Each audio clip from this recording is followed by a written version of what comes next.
ಇವತ್ತು ಶ್ರೀಕೃಷ್ಣ ವೃಂದಾವನದಲ್ಲಿ ಕೃಷ್ಣ ನಾಟ್ಯ ಆಡ್ತಾ ಇದ್ದಾನೆ. ಬೆಳಗಿನಿಂದ ಸಂಜೆಯ ತನಕ ಸಂಪೂರ್ಣ ಜ್ಞಾನ ಮತ್ತು ಧ್ಯಾನಮಯ ಕಾರ್ಯಕ್ರಮ ನಡೀತಿದೆ. ಪೂಜ್ಯ ಸ್ವಾಮೀಜಿಯವರು ಹಾಗೆ ಪೂಜ್ಯ ಬನ್ನಂಜ ಶ್ರೀ ಗೋವಿಂದಾಚಾರ್ಯರು ಈ ವೇದಿಕೆಯಲ್ಲಿ ಆನಂದ ತೀರ್ಥ ಮಂಟಪದಲ್ಲಿ ಇಲ್ಲಿ ರಾರಾಜಿಸ್ತಾ ಇರುವುದು ನಮ್ಮ ಪಾಲಿನ ಈ ಒಂದು ದರ್ಶನವನ್ನು ಪಡೆಯುವಂತಹ ಪರಮ ಭಾಗ್ಯದ ಸನ್ನಿವೇಶ ಇದು.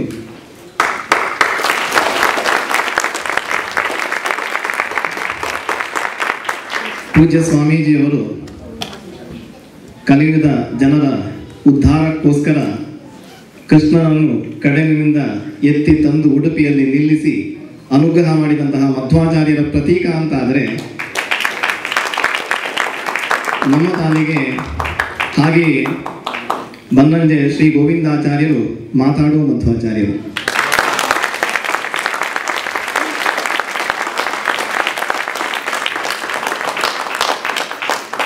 ಈ ಆನಂದ ತೀರ್ಥ ಮಂಟಪ ಉದ್ಘಾಟನೆ ಆಗಿ 1 ವರ್ಷದೊಳಗೆ ಇಷ್ಟೆಲ್ಲ ಜ್ಞಾನ ಕಾರ್ಯಗಳು, ಹಾಗೆಯೇ ಇಲ್ಲಿ ಸಂಗೀತೋತ್ಸವ, ಒಂದೇ ದಿವಸದಲ್ಲಿ 500ಕ್ಕೂ ಹೆಚ್ಚು ಜನ ಬಂದು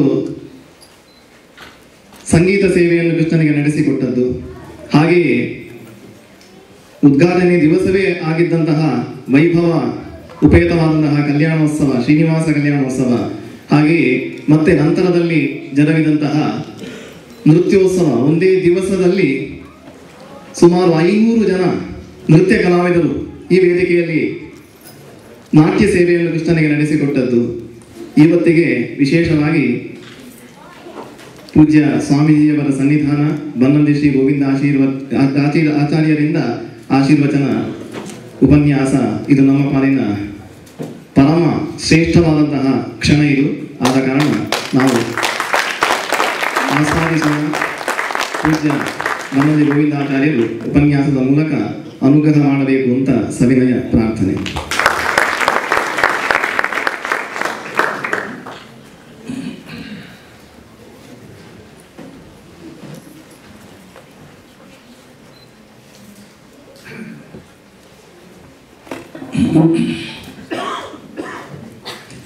जयति पराशरसूनुः सत्यवती हृदय नंदनो व्यासः यस्य आस्य कमलगलितं वाङ्मयममृतं जगत्पिबति भुजग भोगाभमुद्यम्य हृद्यं निजभुजं दक्षिणं लक्षणाढ्यं ललितमुद्रिक्तविज्ञानमुद्रं भज भज अनन्तमित्यालपन्तं प्रणतवान् प्राणिनां प्राणभूतं प्रणतिभिः प्रणये पूर्णबोधं भवदवोष्णेन ततप्यमनन् भुवि परं नाथमप्रेक्षमणन् भुवनमन्येन च अन्येन दोष्णा भवतु धीर्माइति नः सान्त्वयन्तं प्रणतवान् प्राणिनां प्राणभूतं प्रणतिभिः प्रणये पूर्णबोधं. ಪೂಜ್ಯ ಶ್ರೀಪಾದರೇ ಮತ್ತು ನನ್ನ ಅಧ್ಯಾತ್ಮ ಬಂಧುಗಳೇ, ನಾನು ಯಾವಾಗಲೂ ಒಂದು ಮಾತು ಹೇಳ್ತೀನಿ. ಯಾಕೆಂದರೆ ಇವತ್ತು ಬೆಳಗಿಂದ ಸಂಜೆಯ ತನಕ ನೀವು ಇಂಗ್ಲೀಷ್ನ ಸಂವಾದಗಳನ್ನು ಕೇಳಿದಿರಿ, ನಾನು ಕೇಳಿಸ್ಕೊಂಡೆ. ನಾನು ಒಂದು ಕಡೆ ಹೇಳಿದೆ, ಅದು ಎಲ್ಲ ಕಡೆ ಅದನ್ನು ನಾನು ನೆನಪಿಸ್ಬೇಕು. ಏನಂದರೆ, Tulu is my mother tongue and Kannada is my father tongue and Sanskrit is my tongue. ಅದರಿಂದ ನನಗೆ ಈ ಮೂರರಲ್ಲಿ ಯಾವುದರಲ್ಲಿ ಮಾತಾಡಲಿಕ್ಕೆ ಇಷ್ಟ. English is neither my tongue not my father tongue. ಹಾಗಾಗಿ ನನಗೆ ಅದು ಒಂದು ಪರಕೀಯ ಭಾಷೆಯ ಕಾರಣಕ್ಕೆ ಅದನ್ನು ಮಾತಾಡಲಿಕ್ಕೆ ಇಷ್ಟ ಆಗೋಲ್ಲ. ಅಂದರೆ ಅನಿವಾರ್ಯವಾದಲ್ಲಿ ಮಾತಾಡ್ತೇನೆ. ಯಾಕಂದರೆ ಯಾರೋ ವಿದೇಶಿಯರು ಬರ್ತಾರೆ ಮನೆಗೆ ಪಾಠ ಹೇಳಿ ಅಂತ, ಅವರಿಗೆ ಬೇರೆ ಭಾಷೆ ಬರೋಲ್ಲ. ಆದರೆ ಒಂದು ತಮಾಷೆ ಹೇಳಬೇಕು ನಾನು ನಿಮಗೆ. ಈಗ ನಮ್ಮ ಮನೆಯಲ್ಲಿ ಕೆಲವು ರಷ್ಯನ್ಸ್ ಮಧು ಸಿದ್ಧಾಂತವನ್ನು ಪಾಠ ಕೇಳ್ತಾ ಇದ್ದಾರೆ.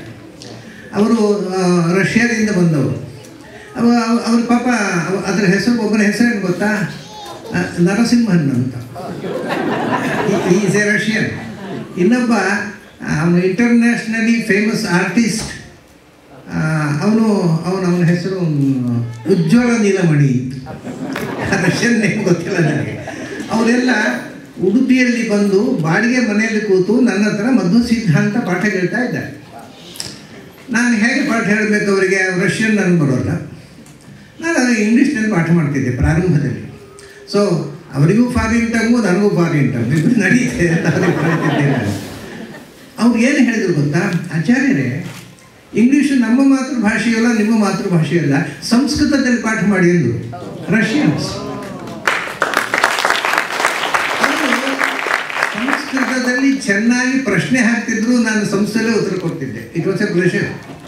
ರಷ್ಯನ್ಸಿಗೆ ಸಂಸ್ಥೆಯಲ್ಲಿ ಪಾಠ ಹೇಳೋದು ಉಂಟಲ್ಲ, ಇಟ್ಸ್ ಎ ಪ್ಲೆಸೆಂಟ್ ಎಕ್ಸ್ಪೀರಿಯನ್ಸ್. ತುಂಬ ಖುಷಿ ಆಗ್ತಿತ್ತು.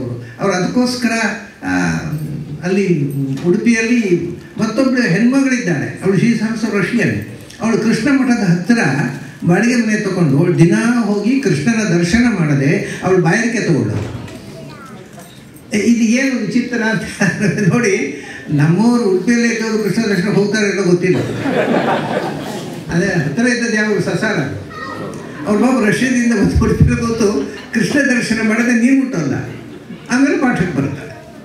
ಹೀಗೆ ಸುಮಾರು ಒಂದು 5-6 ಮಂದಿ ಇದ್ದಾರೆ. ನಿಮಗೆ ಅವರ ದೀಕ್ಷೆ ಬಗ್ಗೆ ಹೇಳಬೇಕು ನಾನು. ಒಂದು ದಿವಸ ನನ್ನ ಜೊತೆಗೆ ಅವರು ಯಾವುದೋ ಒಂದು ಸ್ವಲ್ಪ ದೂರ ಪಾವಂಜಿ ಅಂತ ಅದು ಹತ್ತಿರದ ಒಂದು ಊರಲ್ಲಿ ಅವರ ವಿಶೇಷ ಇಟ್ಟು ಅಲ್ಲಿ ಹೋಗಿದ್ದೆ.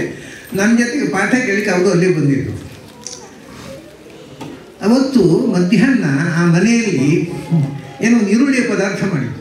ಗಾರ್ಲಿಕ್ಕು, ಓನಿಯನ್ ಎಲ್ಲ ಹಾಕಿದ್ರು ಕಾಣುತ್ತೆ, ನನಗೂ ಗೊತ್ತಿಲ್ಲ, ನನಗೆ ಬಡಿಸಲಿಲ್ಲ ಅವರು. ಅವ್ರಿಗೆ ಬಡಿಸಿಬಿಟ್ಟಿದ್ದಾರೆ ಫಾರಿನರ್ಸ್ ಅಂತ. ಅವರು what is this, are you not Vaishnavas, are you taking onion and garlic ಅಂತ ಹೇಳ್ತಾರೆ. ಇದು ಏನು ನೀವು ವೈಷ್ಣವರಾಗಿ ಗಾರ್ಲಿಕ್ ತಿಂತೀರಾ, ಓನಿಯನ್ ತಿಂತೀರಾ, ನಾವು ತಿನ್ನೋಲ್ಲ ಅಂತಾರೆ ಅವರು. ಕಡೆಗೆ ಅದನ್ನು ತೆಗೆದು ಬೇರೆ ಎಲೆ ಹಾಕಿ ಅವ್ರಿಗೆ ಊಟ ಹಾಕಿದ್ರು. ಸೊ ಅಂದರೆ ಒಂದು ದೀಕ್ಷೆ, ಒಂದು ಕನ್ವಿಕ್ಷನ್ ವಿದೇಶಿಯರಿಗೆ. ಅವರು ಬಂದದ್ದು ಯಾಕೆ ಗೊತ್ತಾ? ಮೊದಲು ಅವರಿಗೆ ಕಾಂಟ್ಯಾಕ್ಟ್ ಆದದ್ದು ವಿತ್ ಇಸ್ಕಾನ್. ಅವ್ರಿಗೆ ಇಸ್ಕಾನ್ನ ಮೂಲಕ ಪರಿಚಯ ಆಯಿತು ವೈಷ್ಣವ ಧರ್ಮ. ಸೊ ಇಸ್ಕಾನಿಗೆ ಸೇರಿದ್ರು ಅವರು ಮೊದಲು. ಇಸ್ಕಾನಿಗೆ ಸೇರಿದಾಗ ಅವರಿಗೆ ನೋಡಿ ಆಶ್ಚರ್ಯ ನೋಡಿ, ಇಸ್ಕಾನ್ನಲ್ಲಿದ್ದು ಪಾಠ ಕೇಳ್ತಾ ಇದ್ದಾಗ ಅವರಿಗೆ ಒಂದು ಸಂಗತಿ ತಿಳಿಯಿತು. ISKCON is not strictly according to Madhva, there is some distortion. ಅದು ಮಧ್ವಾಚಾರ ಸಿದ್ಧಾಂತಕ್ಕಿಂತ ಭಿನ್ನವಾಗಿದೆ ಅಂತ ಅವರಿಗೆ ಅನಿಸಿ ಅದನ್ನು ಬಿಟ್ಟು ಬಂದರು. ಯಾಕಂದ್ರೆ ವಿ ವಾಂಟ್ ಓನ್ಲಿ ಮಧ್ವಾಸ್ ಫಿಲಾಸಫಿ. ನನಗೆ ಮಧ್ವರ ಸಿದ್ಧಾಂತ ಬೇಕು ಅಂತ ಒಂದು ಕೂತ್ಬಿಟ್ಟಿದ್ದಾರೆ ಉಡುಪಿಯಲ್ಲಿ. ಆಮೇಲೆ ನನ್ನ ಹತ್ರ ಪಾಠ ಕೇಳಿ ಸರ್ವಮೂಲ ಗ್ರಂಥಗಳನ್ನು ರಷ್ಯನ್ನಿಗೆ ಟ್ರಾನ್ಸ್ಲೇಟ್ ಮಾಡ್ತಾ ಇದ್ದಾರೆ.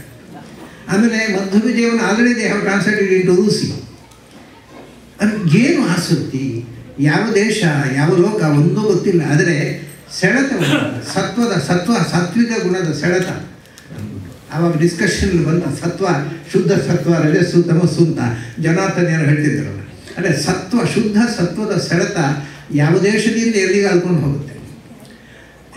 ಇಲ್ಲಿ ಆಗ ಮಾತಾಡಿದ್ರಲ್ಲ ಪಾಲ್, ಅವರ ಹೆಸರು ಈಗ ಪಾಲ್ ಅಂತ ಕರೀತಾರೆ ಅವರು, ಮಿಸ್ಟರ್ ಪಾಲ್ ಅಂತ ಅವರ ಹೆಸರು.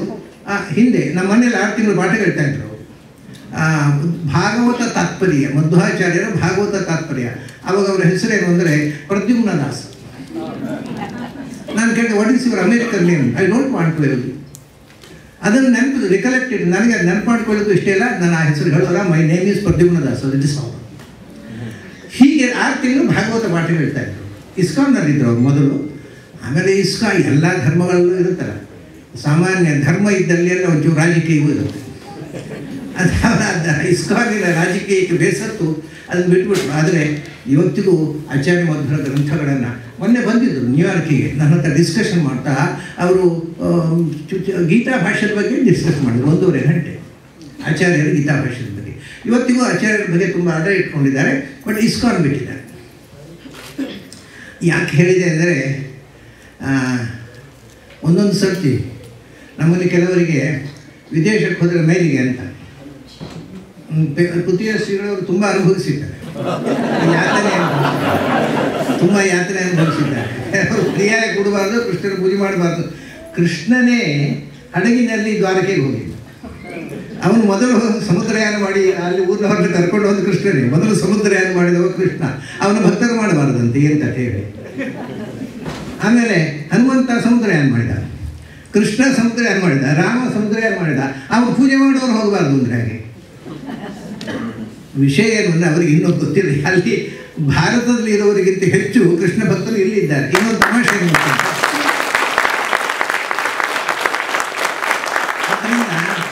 ದೇಶ ಭಾಷೆ ಯಾವುದು ಬ್ಯಾರಿಯರ್ ಅಲ್ವೇ ಅಲ್ಲ. ಒಂದು ತಮಾಷೆಯಲ್ಲಿ ಒಂದು ಪುಸ್ತಕ ಪ್ರಿಂಟ್ ಮಾಡಿದರು. ನಮ್ಮ ತಾಳಪತ್ರಿಯವರು ಪುಸ್ತಕ ಪ್ರಿಂಟ್ ಆಗೋ ಮುಂಚೆ ಅಲ್ಲಿ ಒಬ್ಬರು ಪುಸ್ತಕ ಪ್ರಿಂಟ್ ಮಾಡಿದರು. ಅಮೇರಿಕಕ್ಕೆ ಯಾಕೆ ಹೋಗಬಾರ್ದು ಅಂದರೆ ಎಲ್ಲಿ ಹೆಚ್ಚು ಜಿಂಕೆಗಳಿವೆಯೋ ಅದು ಪುಣ್ಯಭೂಮಿ ಅಂತ. ಭಾರತಕ್ಕಿಂತ ಹೆಚ್ಚು ಜಿಂಕೆ ಇರೋದು ಅಮೇರಿಕ.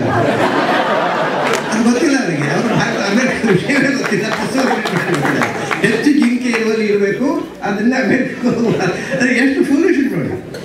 ಹಾಗಾಗಿ ಆಚಾರ್ಯ ಮಧ್ವರು ಒಂದು ಮಾತು ಹೇಳಿದ್ದಾರೆ, ಎಲ್ಲಿ ಭಗವಂತನ ಪ್ರತಿಮೆ ಶಾಲೆಗ್ರಾಮ ಇದೆಯೋ ಅದರ ಸುತ್ತಮುತ್ತ 10 ಯೋಜನೆ ಅದು ವೈಷ್ಣವ ಭೂಮಿ ಆಗುತ್ತೆ ಅಂತ. ಎಲ್ಲಿ ಹೋದರೂ ನೀವು ಅದನ್ನು ವೈಷ್ಣವ ಭೂಮಿಯಾಗಿ ಕನ್ವರ್ಟ್ ಮಾಡ್ಬೋದು, ಅಥವಾ ಎಲ್ಲಿ ಇದ್ದು ಅದನ್ನು ಪಾಪ ಭೂಮಿಯಾಗಿ ಮಾಡ್ಬೋದು. ನಮ್ಮ ಕೈಲಿರೋದು ಪಾಪ ಭೂಮಿ ಪುಣ್ಯ ಭೂಮಿ ಅಂತ.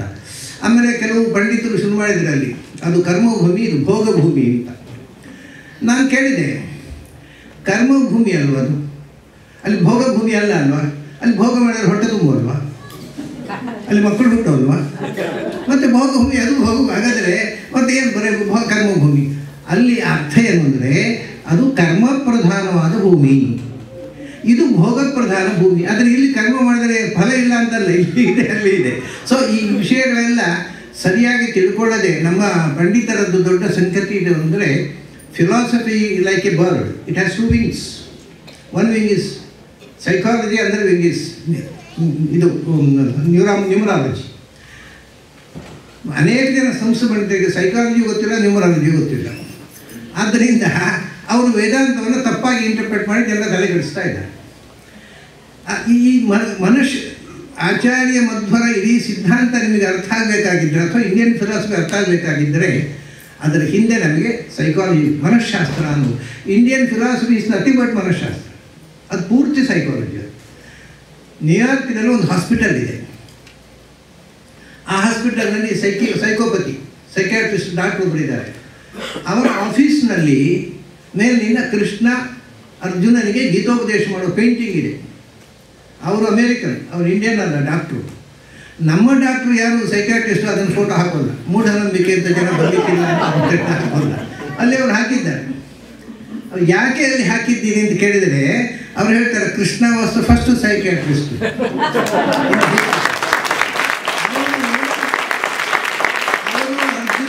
ಅರ್ಜುನನಿಗೆ ಸೈಕೋಥೆರಪಿ ಮಾಡಿದ, ಅದರಿಂದ ಯುದ್ಧ ಆಯಿತು, ಆಮೇಲೆ ಧರ್ಮ ಸ್ಥಾಪನೆ ಆಯಿತು. ಅದರಿಂದ ಅವ್ರು ಏನು ಹೇಳಿದ್ರು ಗೊತ್ತಾ, Krishna was the first psychiatrist, we are the ಶಿಷ್ಯಾಸ್ ಆಫ್ ಕೃಷ್ಣ. ನಾವೆಲ್ಲ ಕೃಷ್ಣನ ಹೆಸರು ಹೇಳಿ ದುಡ್ಡು ಮಾಡುವುದು ಅಂತ ಹೇಳಿ. ಇದು ಅಮೇರಿಕನ್ ಡಾಕ್ಟರ್ ಹೇಳಿದಂಥ. ಆದರೆ ನಮ್ಮ ಜನಕ್ಕೆ ಒಂದು ತಮಾಷೆ, ಇಲ್ಲಿಯ ನಾಣ್ಯಗಳಲ್ಲಿ ಇನ್ ಗಾಡ್ ವಿ ಟ್ರಸ್ಟ್ ಅಂತ ಹಾಕ್ತಾರೆ. ಅಲ್ಲಿ ಹಾಗೆ ಹಾಕಿಬಿಟ್ರೆ ಸೆಕ್ಯುಲರಿಸಮ್ ಅದು ಹಾಕಬಾರದು, ದೇವರ ಹೆಸರು ಎತ್ತಬಾರದು. ಭಾರತದಲ್ಲಿ ಸರ್ಕಾರ ತೀರ್ಮಾನ ಮಾಡಿದ್ದಾರೆ. ಶಾಲೆಯಲ್ಲಿ ಮಕ್ಕಳಿಗೆ ಗೀತೆಯ ಉಲ್ಲೇಖ ಮಾಡಬಾರ್ದು, ಗೀತೆಯನ್ನು ಕೋಟ್ ಮಾಡಬಾರ್ದು, ಸೀತಾ ಮತ್ತು ರಾಮ ಅನ್ನೋ ಶಬ್ದಗಳನ್ನು ಟೆಕ್ಸ್ಟ್ ಬುಕ್ನಲ್ಲಿ ಯೂಸ್ ಮಾಡಬಾರ್ದು. ಇದು ಸೆಕ್ಯುಲರಿಸಮ್ ಅಂತ ನಾನು ಹೇಳಿದೆ. ಮೊದಲು ಹೀಗೆ ಆಗಿತ್ತು ನಮ್ಮ ದೇಶದಲ್ಲಿ. ಹಿರಣ್ಯಕಶಿಪು ದೇಶ ಆಳ್ತಿದ್ದಾಗ ನಾನೊಂದು ಶಾಲೆ ಮಾಡಿದ್ದೆ. ಅಲ್ಲಿ ಧರ್ಮದ ವಿಷಯ, ದೇವರ ವಿಷಯ ಪಾಠ ಮಾಡಬಾರದು ಅಂತ ಮಾಡಿದ್ದೆ. ಆ ಎರಡನೇ ನಮಗೆ ಸೆಕ್ಯುಲರ್ ಗೌರ್ಮೆಂಟ್ ಬಂದದ್ದು ಕಾಂಗ್ರೆಸ್ ಸರ್ಕಾರ ಬಂದ ಮೇಲೆ ಹಿರಣ್ಯಕಶಿಪುವಿನ ಶುಭ ಸಂಪ್ರದಾಯ ಪ್ರವರ್ತನೆ. ಇಂಥ ದುರಂತದಲ್ಲಿದೆ ನಮ್ಮ ದೇಶ. ಈಗ ಸ್ವಲ್ಪ ನಾವು ಆಮೋದಿಗಳಾಗ್ಬೋದು, ಯಾಕೆಂದ್ರೆ ಮೋದಿ ಬಂದಿದ್ದಾರೆ. ಸ್ವಲ್ಪ ಹೋಪ್ಸ್ ಹುಟ್ಟಿದೆ ನಮಗೆ, ಭಾರತಕ್ಕೂ ಫ್ಯೂಚರ್ ಬರಬಹುದು ಅಂತ. ಆದರೆ ಪಾಪ ಅವರು ಏಕಾಂಗಿ ಅವ್ರನ್ನ ಹೇಗೆ ಸೋಲಿಸುವುದು ಅಂತ ಕಾಯ್ತಾ ಇದ್ದಾರೆ ಅಲ್ಲಿ ಎಲ್ಲ ರಾಜಕಾರಣಿಗಳು. ಅವರಿಗೆ ದೇವರು ರಕ್ಷೆ ಕೊಟ್ಟರೆ ಅವರಿಗೆ ಚೇಂಜ್ ಉಂಟು, ಏನೋ ಬದಲಾವಣೆ ಬರುತ್ತೆ.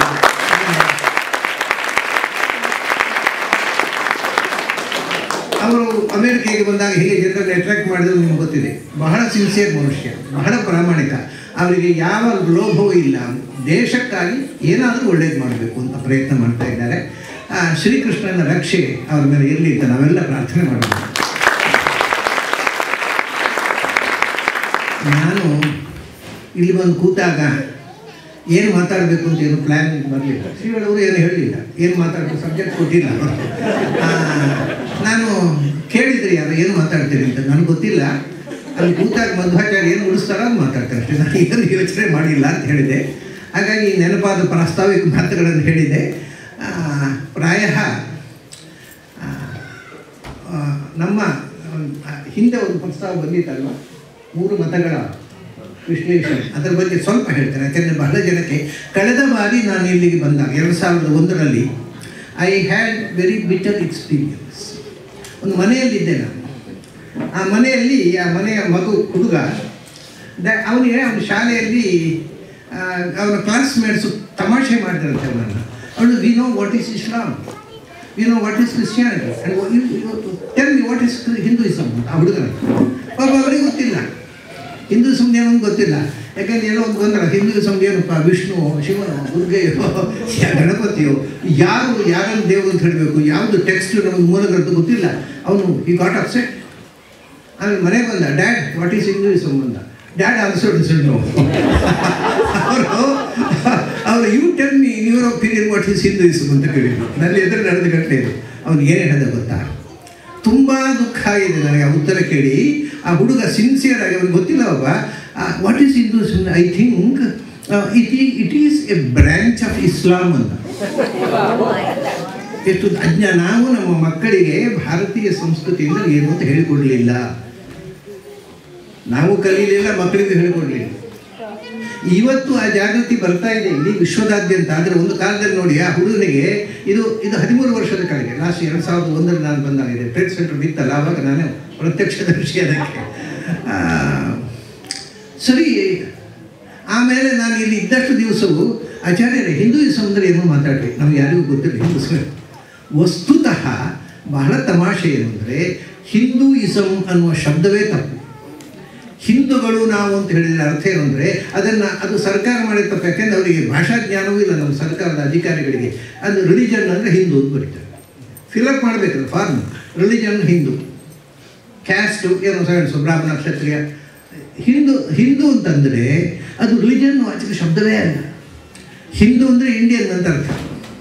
ಯಾಕೆಂದರೆ ಸಿಂಧೂ ಕಣಿವೆಯಿಂದ ಮೊದಲು ಬಂದರು ಗ್ರೀಕರು, ಆಮೇಲೆ ಪರ್ಷಿಯನ್ಸ್ ಎಲ್ಲ ಇಂಡಿಯಾಕ್ಕೆ. ಭಾರತಕ್ಕೆ ಹಿಂದೂ ಕಣಿವೆ ಮೂಲಕ ಬಂದಾಗ ಅವ್ರಿಗೆ ಹಿಂದೂ ಆ ಖೈಬರ್ ಕಣಿವೆಯಲ್ಲಿ ಬಂದರು ಸಿಂಧೂ ನದಿಯ ಮೂಲಕ. ಸೊ ಇದು ಸಿಂಧೂ ನದಿಯ ಸಂಸ್ಕೃತಿ ಅಂತ ಅವರು ಸಕಾರಕ್ಕೆ ಹಕಾರ ಹೇಳ್ತಾರೆ. ಸಪ್ತ ಅಂದರೆ ಹಪ್ತ ಅಂತಾರೆ, ಸೋಮ ಅಂದರೆ ಹೋಮ ಅಂತಾರೆ.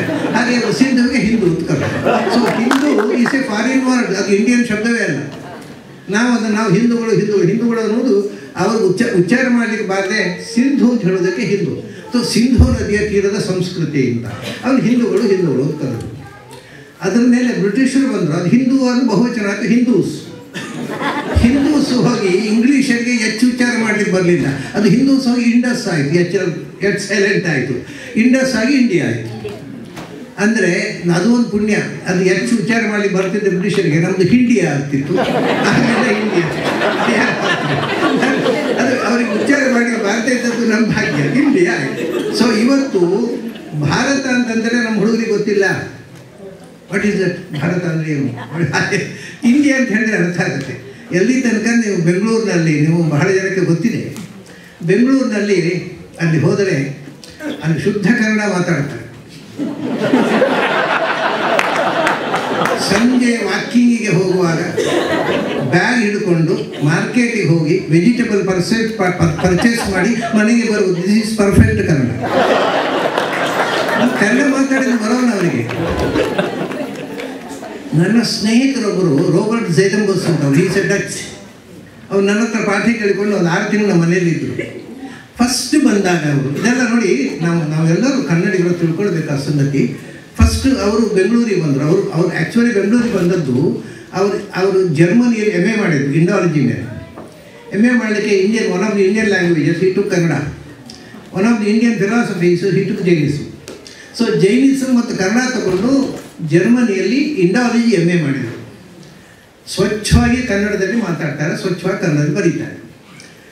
ಆಮೇಲೆ ಅವ್ರಿಗೆ ಕಂಡಿತು ಕನ್ನಡ ಇರತಕ್ಕಂಥ ಭಾಗ ಕರ್ನಾಟಕಕ್ಕೆ ಹೋಗಬೇಕು. ಆಮೇಲೆ ಜೈನಿಸಮಲ್ಲಿ ಜೈನ ಸಂಸ್ಕೃತಿ ಇದೆ, ಮೂಡುಬಿದಿರೆ, ಇಲ್ಲೆಲ್ಲ ನೋಡಬೇಕು, ಜೈನ ಸಂಸ್ಥೆ ಇರ್ತಕ್ಕಂಥದ್ದು ನೋಡಬೇಕು, ಶ್ರವಣ ಬೆಳಗೊಳ ಅಲ್ಲೆಲ್ಲ ವಿಸಿಟ್ ಮಾಡಬೇಕು ಅಂತ ಬೆಂಗಳೂರಿಗೆ ಬಂದರು. ಬೆಂಗಳೂರಿಗೆ ಬಂದಾಗ ಯಾರು ಜೈನರು ಕಾಣಿಸ್ಲಿಲ್ಲ, ಅದು ತುಂಬ ಜನ ಅಂಗಾರಕಾಕ್ಷದವ್ರು ಕಾಣಿಸ್ಲಿಲ್ಲ. ಅರೆ ಇದು ಅಂಗಾರಕಾಕ್ಷದ ಅಂಗಾರಕಾಕ್ಷದಲ್ಲಿ ಇದೆ, ವಾಟ್ ಇಸ್ ದಿಸ್ ಅವ್ರು ಯಾರಿದ್ರೆ ಅವ್ರು ಮಾಧ್ವರು. ಅವರಿಗೆ ಗೊತ್ತಿಲ್ಲ, ಅದು ಅಲ್ಲಿ ಬರುವ ಗೊತ್ತಿರಲಿಲ್ಲ. ಮಧ್ವ ಸಿದ್ಧಾಂತ ಅಂತ ಒಂದು ಈ ದೇಶದ ಇದೆ ಅನ್ನೋದೇ ಗೊತ್ತಿಲ್ಲ. ಅವ್ರು ಜೈನ ಸಿದ್ಧಾಂತ ಸ್ಟಡಿ ಮಾಡಲಿಕ್ಕೆ ಬಂದವರು. ಅವು there are Madhvas. What is that Madhvaism? ನಾವು ಹೇಳಿದ್ರು Madhva says that world is real. That is interesting. If world is unreal, what is the meaning of life? ಇದು that is better. I like it. ಖುಷಿ ಆಯ್ತು ಅವರಿಗೆ. ಮಧ್ವಾಚಾರ್ಯ ಸಿದ್ಧಾಂತ ಅವರು ಉಂಟಲ್ವ. ನಾನು ತಿಳ್ಕೊಂಡಿದ್ದೆ ಭಾರತದವರಿಗೆ ಭವಿಷ್ಯವೇ ಇಲ್ಲ, ಯಾಕಂದ್ರೆ ವರ್ಲ್ಡ್ ಈಸ್ ಅನ್ರಿಯಲ್. ಅವರಿಗೆ ಯಾವ ಭವಿಷ್ಯವಿಲ್ಲ ಅಂತ ತಿಳ್ಕೊಂಡಿದ್ದೆ. ಈಗ ಭಾರತೀಯರಿಗೆ ಒಂದು ಭವಿಷ್ಯ ಉಂಟು ಅಂತ ಸಂತೋಷಪಟ್ಟರು ಮೇಲೆ he wanted to know what is Madhva's philosophy. ಸರಿ, ಅಲ್ಲಿ ವಿದ್ಯಾಮಾನ್ಯ ತೀರ್ಥರು, ಹೊತ್ತಿಗೆ ಶ್ರೀಗಳವರಿಗೂ ಗುರುಗಳು, ನನಗೂ ಗುರುಗಳು. ವಿದ್ಯಾಮಾನ್ಯ ತೀರ್ಥರು ಅಲ್ಲಿ ವಿದ್ಯಾಪೀಠದಲ್ಲಿದ್ದರು. ಅಲ್ಲಿ ಹೋದ್ರೆ ಇವರು ವಿದ್ಯಾಮಾನ್ಯ ತೀರ್ಥರು ಅವರು ಮಧುವಿನಂಥ ಒಂದು ಸನ್ಯಾಸಿ. ಹೆಚ್ಚಿನ ಸ್ವಾಮಿಗಳು ಇರ್ತಾರೆ, ಅವರು ಚೈಲ್ಡಿಶ್ ಆಗಿರ್ತಾರೆ.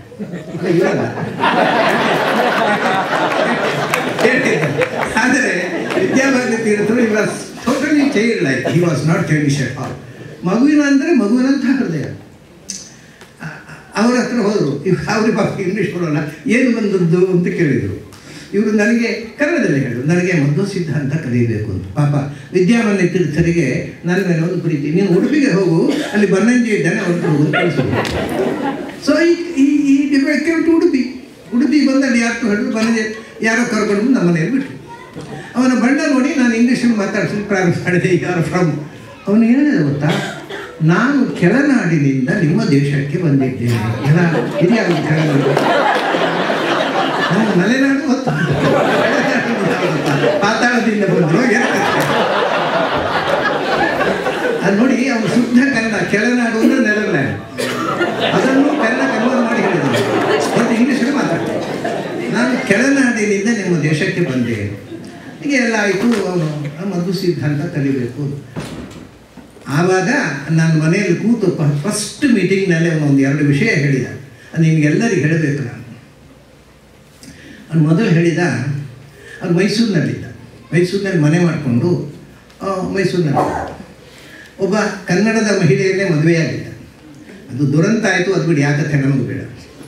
ಅವನು ಅಲ್ಲಿಂದ ಒಂದು ಸರ್ತಿ ರಿಕ್ಷಾದಲ್ಲಿ ಮನೆ ಕಡೆ ಹೋಗ್ತಾ ಇದ್ದ. ಇದು ಅವನು ನನಗೆ ಹೇಳಿದ ಕಥೆ.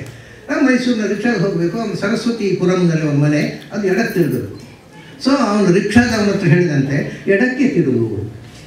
ಅವನು ರಿಕ್ಷಾ ನಿಲ್ಲಿಸಿ, ನೀವು ಎಂಥದ್ದು ಹೇಳುವುದು, ಲೆಫ್ಟಿಗೆ ತಿರುಗಬೇಕಾ? ಅವನಿಗೆ ಕನ್ನಡ ಮಾತಾಡಿದ್ರೆ ಅರ್ಥ ಆಗೋದಿಲ್ಲ, ಕೆಟ್ಟ ಇಂಗ್ಲೀಷ್ನಲ್ಲೇ ಹೇಳಬೇಕು. ನಿಮಗೆ ಕನ್ನಡಿಗರಿಗೆ ಸ್ವಚ್ಛ ಕನ್ನಡ ಮಾತಾಡಿದ್ರೆ ಅರ್ಥ ಆಗೋಲ್ಲ, ಕೆಟ್ಟ ಇಂಗ್ಲೀಷಲ್ಲಿ ಮಾತಾಡಬೇಕು. ನಿಮಗೆ ಅಭಿಮಾನ ಇಲ್ಲದ ಜನ ನೀವು ಅಂತ ನನಗೆ ಯಾಕೆ ಬೈತಿ? ನಾನು ಒಂದು ಮಾಡ್ತೇನೆ, ನಾನು ಎಲ್ಲ ಕನ್ನಡಿಗರಿಗೂ ಹಂಚುತ್ತೇನೆ ನಿನ್ನ ಬೈಗಳನ್ನು. ಒಂದು ಮಾತು ಅದು. ಅವನು ಚೆನ್ನಾಗಿ ಸಂಸ್ಕೃತ ಮಾತಾಡ್ತಾನೆ, ಚೆನ್ನಾಗಿ ಕನ್ನಡ ಮಾತಾಡ್ತಾನೆ, ಇಂಗ್ಲೀಷ್ ಅಂತೂ ಮಾತಾಡ್ತಾನೆ, ಡಚ್ ಅವನ ಮಾತೃಭಾಷೆ, ಒಂದು 10-12 ಭಾಷೆ ಮಾತಾಡ್ತಾನೆ. ಸರಿ, ನಮ್ಮನೆಯಲ್ಲಿ ಪಾಠ ಕೊಟ್ಟು ಅದರ ಮುಂಚೆ ನಾನು ಘಟನೆ ಹೇಳ್ತೇನೆ ತನಗೆ. ಅಲ್ಲಿ ಒಂದು ದೇವಸ್ಥಾನಕ್ಕೆ ಹೋದಂತೆ. ಆ ದೇವಸ್ಥಾನದ ಸುತ್ತ ಸಂಸ್ಕೃತ ಶ್ಲೋಕಗಳನ್ನು ಹಾಕಿದ್ರು, ಏನೇನೋ ಸುಭಾಷಿತಗಳು. ಅವನು ಪೂಜೆಯವರ ಹತ್ರ ಕೇಳಿದಂತೆ, ಇದೆಲ್ಲ ಏನು? ಅವರು ಪೂಜೆಯವರು ಅದನ್ನು ಅರ್ಥ ಏನು ಅಂತ ಕೇಳಿದ್ದವನು. ಅದಕ್ಕೆ ಅಪ್ಕೋ ಹಿಂದಿ ಮಾಲೂಮ್ ಹೈ ಕ್ಯಾ ಅಂತ ಕೇಳಿದ್ರು ಪೂಜೆಯವರು. ಅದಕ್ಕೆ ಇವನು ಹೇಳಿದಂತೆ, ಸಂಸ್ಕೃತಂ ಜಾನಾಮಿ ಸಂಸ್ಕೃತೇನೈವ ಭಣ್ಯತಾಂ. ಅಷ್ಟೇರುಗಳು ಪೂಜೆಯವರು ಓಡಿ ಹೋದ್ರು. ಇದು ಅವನು ಹೇಳಿದ ಕಥೆ ಎಕ್ಸಾಕ್ಟು. ಯಾಕೆಂದರೆ ನಿಮ್ಮ ಪೂಜೆಯವರಿಗೆ ಸಂಸ್ಕೃತ ಬರೋಲ್ಲ, ನಾನು ಸಂಸ್ಕೃತ ಕೇಳಿದರೆ ಓಡಿ ಹೋದ್ರು. ಅಲ್ಲ, ವಿದೇಶಿಯರು ನಮ್ಮನ್ನು ಹೇಗೆ ಜಡ್ಜ್ ಮಾಡ್ತಾರೆ ಅಂತ ನಮ್ಗೆ ಗೊತ್ತಿರಬೇಕು. ನಾವು ವಿದೇಶಿಯರು ಇಂಡಿಯಾಕ್ಕೆ ಬಂದು, ಭಾರತಕ್ಕೆ ಬಂದು ನಮ್ಮ ಜನರನ್ನು ಯಾವ ರೀತಿ ಜಡ್ಜ್ ಮಾಡ್ತಾರೆ. ಇನ್ನೂ ಭಯಂಕರವಾದ ಒಂದು ಪ್ರಸಂಗ ಸುಬ್ರಹ್ಮಣ್ಯದಲ್ಲಿ. ನಾನು ಬರ್ತಾ ಇದ್ದಾರೆ ವಿದ್ಯಾಭೂಷಣ್ ಸಂಗೀತ ಕಚೇರಿ ಅಂತ ಹೇಳ್ತಾರಲ್ವ. ಅವರ ಮಠದಲ್ಲಿ ಅವರು ಸ್ವಾಮಿಯಾಗಿದ್ದಾಗ, ಅವರ ಪೂರ್ವಾಶ್ರಮ ಅಂತ ಹೇಳೋಣ, ಅವರ ಪೂರ್ವಾಶ್ರಮದಲ್ಲಿ ಅಲ್ಲಿ ಒಂದು ಕಾರ್ಯಕ್ರಮ ಆಯಿತು.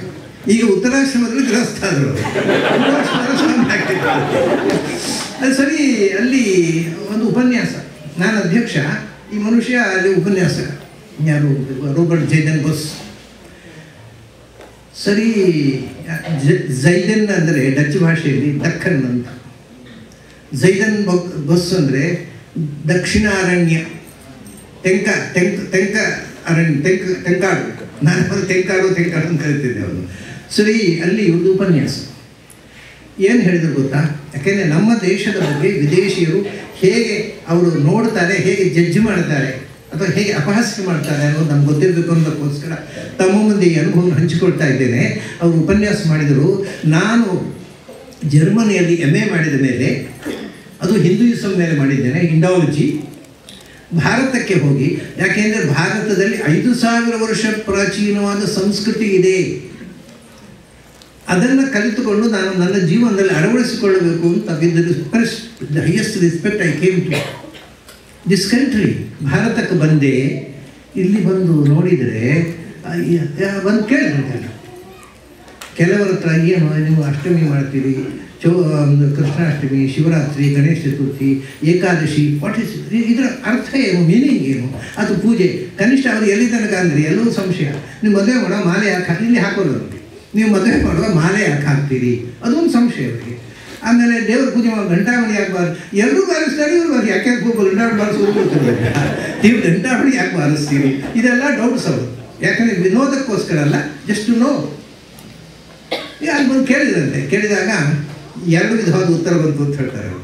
ಕೆಲವರು ಮೈಲಿಗೆ ಭಾರತೀಯರು. ಅವ್ರು ಹೇಳ್ತಿದ್ದೆ ಯಾಕೆಂದರೆ ನಮ್ಮ ಅಪ್ಪ ಮಾಡ್ತಿದ್ರು, ನಮ್ಮ ಅಜ್ಜೆ ಮಾಡ್ತಿದ್ರು, ನಾವು ಮಾಡ್ತೀವಿ. ಯಾಕೆಂದ್ರೆ ಇವ್ರಿಗೆ ಗೊತ್ತಿಲ್ಲ, ನಮ್ಮ ಅಪ್ಪ ಮಾಡ್ತಿದ್ರು, ನಮ್ಮ ಅಜ್ಜೆ ಮಾಡ್ತಿದ್ರು, ನಾವು ಮಾಡ್ತೀವಿ. ಮಡಿಯುವಂತ ಹೇಳಿದ್ರೆ ನೀವು ಮ್ಲೇಚ್ಛರು, ನಿಮ್ಗೆ ಹೇಳಿಕ್ಕಾಗಲ್ಲ ಅಂತ ಹೇಳ್ತಾರೆ. ನಿಜ ಇಬ್ಬರಿಗೂ ಗೊತ್ತಿಲ್ಲ, ಇಬ್ಬರಿಗೂ ಗೊತ್ತಿಲ್ಲ, ಉತ್ತರ ಬೇರೆ. ಈ 2 ವಿಧವಾದ ಉತ್ತರ ಬಂದ ಮೇಲೆ ಅವರು ಇಷ್ಟು ಹೇಳಿ, ನನಗೆ ಈ ಉತ್ತರ ಕೇಳಿ ಎಷ್ಟು ಅಸಹ್ಯ ಆಯಿತು ಅಂತಂದರೆ ಅವ್ರು ಹೇಳಿದರು, ನೀವು ಊಟ ಯಾಕೆ ಮಾಡ್ತೀರಿ? ಅಯ್ಯೋ ನಮ್ಮ ಅಪ್ಪ ಮಾಡ್ತಿದ್ರು, ನಮ್ಮ ಅಜ್ಜೆ ಮಾಡ್ತಿದ್ರು. ಹೀಗೆ ಉತ್ತರ ಕೊಟ್ಟರೆ ಎಷ್ಟು ಹೊಲಸು, ಅಷ್ಟು ಹೇಸಿಗೆ ಆಯಿತು ನನಗೆ ಅಂತೇಳಿ. ಆಮೇಲೆ ಒಂದು ಮಾತು ಹೇಳಿದರು. ನಾನು ಅನೇಕ ನನ್ನ ಸ್ನೇಹಿತರ ಹತ್ರ ಮಾತು ಹೇಳಿಕೊಂಡಿದ್ದೇನೆ. ತಾವು ಏನು ಮಾಡುತ್ತೇವೆ ಅನ್ನುವುದನ್ನು ಗೊತ್ತಿಲ್ಲದೆ ಕಣ್ಮುಚ್ಚಿ ಮಾಡುತ್ತಿರುವ ನರಸತ್ತ ಜನಾಂಗ ತುಂಬಿರುವ ಈ ದೇಶಕ್ಕೆ ನಾನು ಬರಬಾರದಿತ್ತು ಅಂತ ಹೇಳಿದರು. ಏನು ಭಯಾನಕ ಮಾತು. ನಾನು ಅಧ್ಯಕ್ಷ ಕೂತಿದ್ದೇನೆ, ನಾನು ಕೇಳ್ಕೋಬೇಕಾಯ್ತು.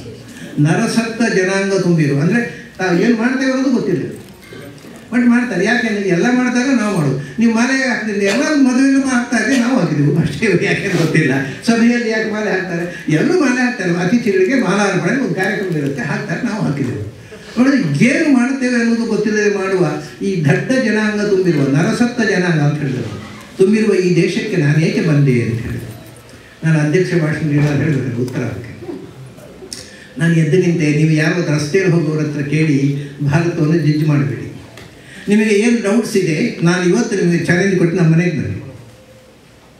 ನಾನು I am responsible to answer all your problems.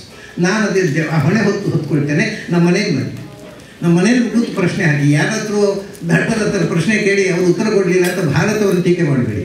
ನೀವು ಹಾಗೆ ಮಾಡದೆ ಇನ್ನೇ ಎಲ್ಲಿಯಾದರೂ ನರಸತ್ತಂಗ ಜನಾಂಗ ಅಂತ ಹೇಳಿದ್ರೆ ನಿಮ್ಮ ನರ ಕಟ್ ಮಾಡಿ ಕಳಿಸ್ತೇನೆ ಅಂತ. ಅವರು ಪಾಪ ನಮ್ಮ ಮನೆ ಎಷ್ಟು ಸಿನ್ಸಿಯರ್ ಗೊತ್ತಾ. ನಮ್ಮ ಮನೆಗೆ ಬಂದು ಒಂದು 6 ತಿಂಗಳು ನಮ್ಮ ಮನೇಲಿ ಕೂತು, ಆಮೇಲೆ ಅವ್ರ ಎಲ್ಲ ಪ್ರಶ್ನೆಗಳು, ಅವ್ರ ಜಿಜ್ಞಾಸೆಗಳು, ಆಚಾರ್ಯರ ಸಿದ್ಧಾಂತದ ಬಗ್ಗೆ ಎಲ್ಲ ಚರ್ಚೆ ಮಾಡಿದ್ರು. ಕೊನೆಗೆ ಅವರು ಹೋಗ್ಬೇಕಾಯ್ತು, ಅನಿವಾರ್ಯವಾಗಿ ವಿದೇಶಕ್ಕೆ ಹೋಗ್ಬೇಕಾಯ್ತು. ಅವ್ರ ಊರಿಗೆ ಹೋಗುವಾಗ ಅವ್ರು ಹೇಳಿದ ಮಾತೇನು ಗೊತ್ತುಂಟ, ನಿಮ್ಮ ಮನೆ ತುಂಬ ಕೆಟ್ಟ ಮನೆ. ಯಾಕಪ್ಪ? ಹೋಗ್ಲಿಕ್ಕೆ ಮನಸ್ಸಾಗಲ್ಲ. ಹೋಗ್ಲಿಕ್ಕೆ ಮನಸ್ಸಾಗ, ತುಂಬ ಕೆಟ್ಟ ಮನೆ ಇರೋದು, ಹೋಗ್ಲಿಕ್ಕೆ ಮನಸ್ಸಾಗಲ್ಲ. I like it very much ಅಂತ. ತುಂಬ ಅಂದರೆ ಇಷ್ಟು ವಿದೇಶೀಯರು ಬಂದು ನಮ್ಮ ಸಂಸ್ಕೃತಿಯ ತಿರುಳನ್ನು ತಿಳಿಸಿದರೆ ಅವರು ಹುಚ್ಚು ಕಟ್ಟಿ ಸಂತೋಷ ಮಾಡ್ತಾರೆ. ಆದರೆ ನಾವು ಏನು ಮಾಡಿದೆವು ಅಂದರೆ, ನಾವು ವಿದೇಶಿಗಳಿಗೂ ತಿಳಿಸಲಿಲ್ಲ, ನಮ್ಮ ಜನಕ್ಕೂ ತಿಳಿಸಲಿಲ್ಲ, ನಾವು ತಿಳ್ಕೊಳ್ಳಿಲ್ಲ, ಹೊರತು ಬಿಟ್ಟೆವು. ಉಪನಿಷತ್ ಏನು ಹೇಳುತ್ತೆ? ಯದೇವ ವಿದ್ಯೆಯ ಕರೋತಿ ಶ್ರದ್ಧೆಯ ಉಪನಿಷದ ತದೇವ ವೀರ್ಯವತ್ತರಂ ಭವತಿ. ಅವ್ರು ಹೇಳಿದರು, ನೀನು ಮೊದಲು ತಿಳ್ಕೋ. ಯಾವುದನ್ನು ತಿಳ್ಕೊಳ್ಳದೆ ಕಣ್ಮುಚ್ಚಿ ಮೂಢನಂಬಿಕೆಯಿಂದ ಮಾಡಬೇಡ. ವಿದ್ಯೆಯ ಕರೋತಿ, ತಿಳಿದು ಮಾಡು. ಬರೀ ತಿಳಿದರೆ ಸಾಲದು, ಶ್ರದ್ಧೆಯ ನಂಬಿ ಮಾಡು. ಸೊ ಅವರೇ ಒಂದು ನಮಗೊಂದು ಸೂತ್ರ ಕೊಟ್ಟರು. First know it and then believe in it and then do it. ಇದು ಅವರು ಕೊಟ್ಟಂಥದ್ದು. ಮೊದಲು ತಿಳ್ಕೊ. ನಾವು ಅದನ್ನು ಬಿಟ್ಟೆವು, ನಂಬುವುದನ್ನು ಮಾತ್ರ ಉಳಿಸಿಕೊಂಡ್ರು. ನಮ್ಮ ಹಿರಿಯರು ತಿಳ್ಕೊಳ್ಳೋದನ್ನು ಮರೆತರು, ನಂಬಿದರು. ನಮ್ಮ ಮುಂದಿನ ಜನಾಂಗದವರು ನಂಬುವುದನ್ನು ಬಿಟ್ಟು ಅಷ್ಟೇ. ತಿಳ್ಕೊಳ್ಳೋದೇ ನಾವು ನಂಬಲಿಕ್ಕೆ ಆಗೋದಿಲ್ಲ. ನಾವು ತಿಳ್ಕೊಳ್ಳೋದೇ ನಂಬಿದರೆ ಮಕ್ಕಳು ಕೇಳ್ತಾರೆ ಯಾಕೆ ಹೇಳ್ತಾರೆ. ಯಾಕೆ ಅಂದರೆ ಹಾಗೆಲ್ಲ ಉತ್ತರ ಏನು ನಿಮ್ಗೆ ಗೊತ್ತಿರ್ಬೋದು. ಮಕ್ಕಳು ಏನಾದರೂ ಯಾಕೆ ಮಾಡಬೇಕಪ್ಪ ಅಂದರೆ ಹಾಗೆಲ್ಲ ದೊಡ್ಡವರು ಪ್ರಶ್ನೆ ಉತ್ತರ ಪ್ರಶ್ನೆ ಮಾಡಬಾರ್ದು, ಹೇಳಿದ ಹಾಗೆ ಮಾಡಬಾರ್ದು, ಗೊತ್ತಾಯ್ತಾ ಅಷ್ಟೇ. ಯಾಕಂದ್ರೆ ಅವ್ರಿಗೆ ಗೊತ್ತಿರೋದಿಲ್ಲ ಯಾಕೆ ಅಂತ. ದೊಡ್ಡವರಿಗೆ ಪ್ರಶ್ನೆ ಕೇಳಬಾರ್ದು, ಹೇಳಿದಷ್ಟು ಮಾಡಬೇಕು. ಇನ್ನೂ ಜೋರು ಅಂದರೆ ಅದನ್ನು ಮಾಡದೇ ಇದ್ದರೆ ನರಕಕ್ಕೆ ಹೋಗ್ತೀಯ. ದೊಡ್ಡ ಥ್ರೆಟ್ಟು. ಈ ಹುಡುಗರು ಏನು ಮಾಡಿದ್ರು ಗೊತ್ತಾ, ನೀವು ಸ್ವರ್ಗಕ್ಕೆ ಹೋಗ್ತೀರಲ್ಲ, ಅಲ್ಲಿ ಮುಖಾಟ ಇಲ್ಲ, ನಾವು ನರಕಕ್ಕೆ ಹೋಗ್ತೀವಿ. ಯಾಕೆ ಅಲ್ಲಿ ಒಪ್ಪಂದ್ರೆ ಸುಖವಾಗಿರ್ಬೋದು. ಅಂದರೆ ನಮ್ಮ ಧರ್ಮದ ಸಂಸ್ಕೃತಿಯ ಅವನತಿಗೆ ಕಾರಣ ವಿದೇಶಿಯರಲ್ಲ, ನಾವೇ. ನಾವು ಮಕ್ಕಳಿಗೆ ಸರಿಯಾದ ಶಿಕ್ಷಣ ಕೊಡಲಿಲ್ಲ, ತಿಳುವಳಿಕೆ ಕೊಡಲಿಲ್ಲ. ಅವರನ್ನು ಇಂಗ್ಲೀಷ್ ಸ್ಟೈಲಲ್ಲಿ ಕಲೀರಿ, ಇಂಗ್ಲೀಷ್ ಶಾಲೆ ಹೋಗಿ ಇಂಗ್ಲೀಷ್ ಮೀಡಿಯಮ್ ಕಲೀರಿ. ನಮ್ಮದಲ್ಲಿ ಏನೂ ಕಲಿಸಲೇ ಇಲ್ಲ. ಬೆಂಗಳೂರಿಗೆ ಒಂದು ಮನೆಗೆ ಹೋಗಿದ್ದೆ, ಅಲ್ಲಿ ಯಾವ ಬರ್ತೀರಿ ಅಂತ.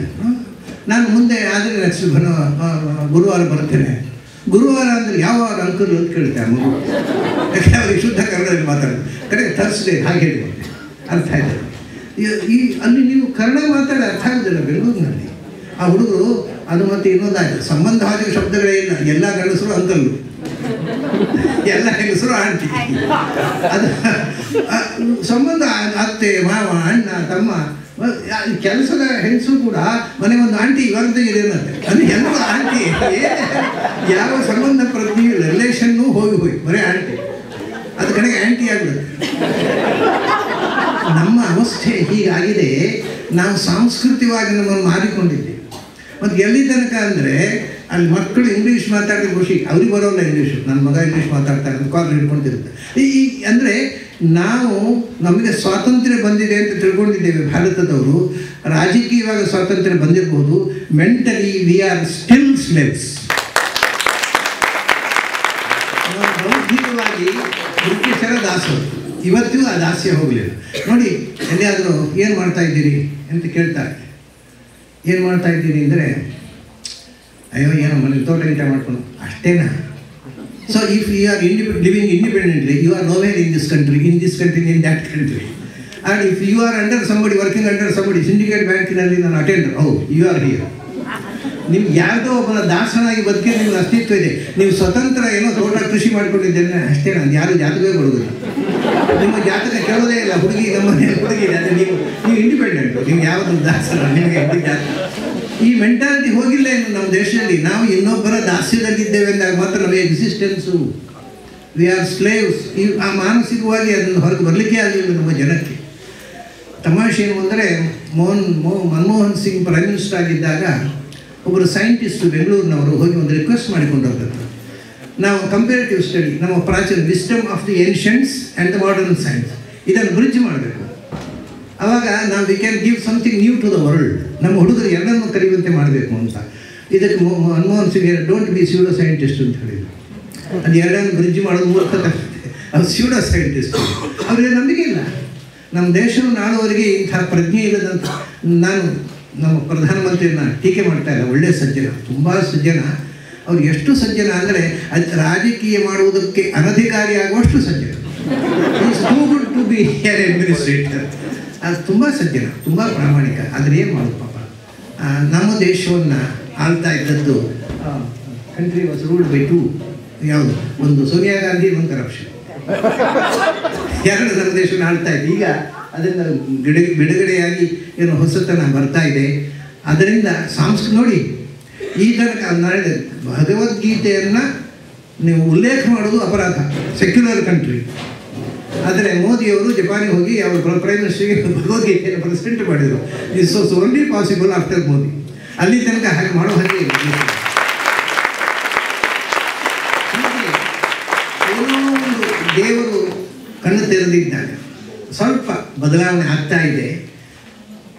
ಅದಕ್ಕೆ ನಾನು ಅವರು ಹೇಳಿದ್ನಲ್ಲ, ವಿದೇಶಿಯರು ನಮ್ಮನ್ನು ಕಂಡಾಗ ನಾನು ಅವ್ರ ಕಡೆಗೆ ಅವರು ಎಷ್ಟು ಸಜ್ಜನರು ಅಂದರೆ ಪ್ರತಿ ವರ್ಷ ಬರ್ತಾರೆ. ನಮ್ಮ ಮನೆಗೆ ಹೋಗಿ ಅದನ್ನು ಸಿದ್ದು ಹೋಗ್ತಾರೆ. ಅವರು ಈಗ ಜರ್ಮನಿಯಲ್ಲೇ ಇದ್ದಾರೆ ಪ್ರೊಫೆಸರ್. ಅಂಥ ಎಷ್ಟೋ ಜನ ವಿದೇಶಿಯರು ಆಚಾರ್ಯರ ಸಿದ್ಧಾಂತವನ್ನು ಕಲಿಯಬೇಕು ಅಂತ ವಿಶೇಷ ಉದ್ದೇಶದಿಂದ ನೂರಾರು ಜನ ನಮ್ಮ ಮನೆಗೆ ಬರ್ತಾರೆ, ಬೇರೆ ಬೇರೆ ದೇಶಗಳಿಂದ.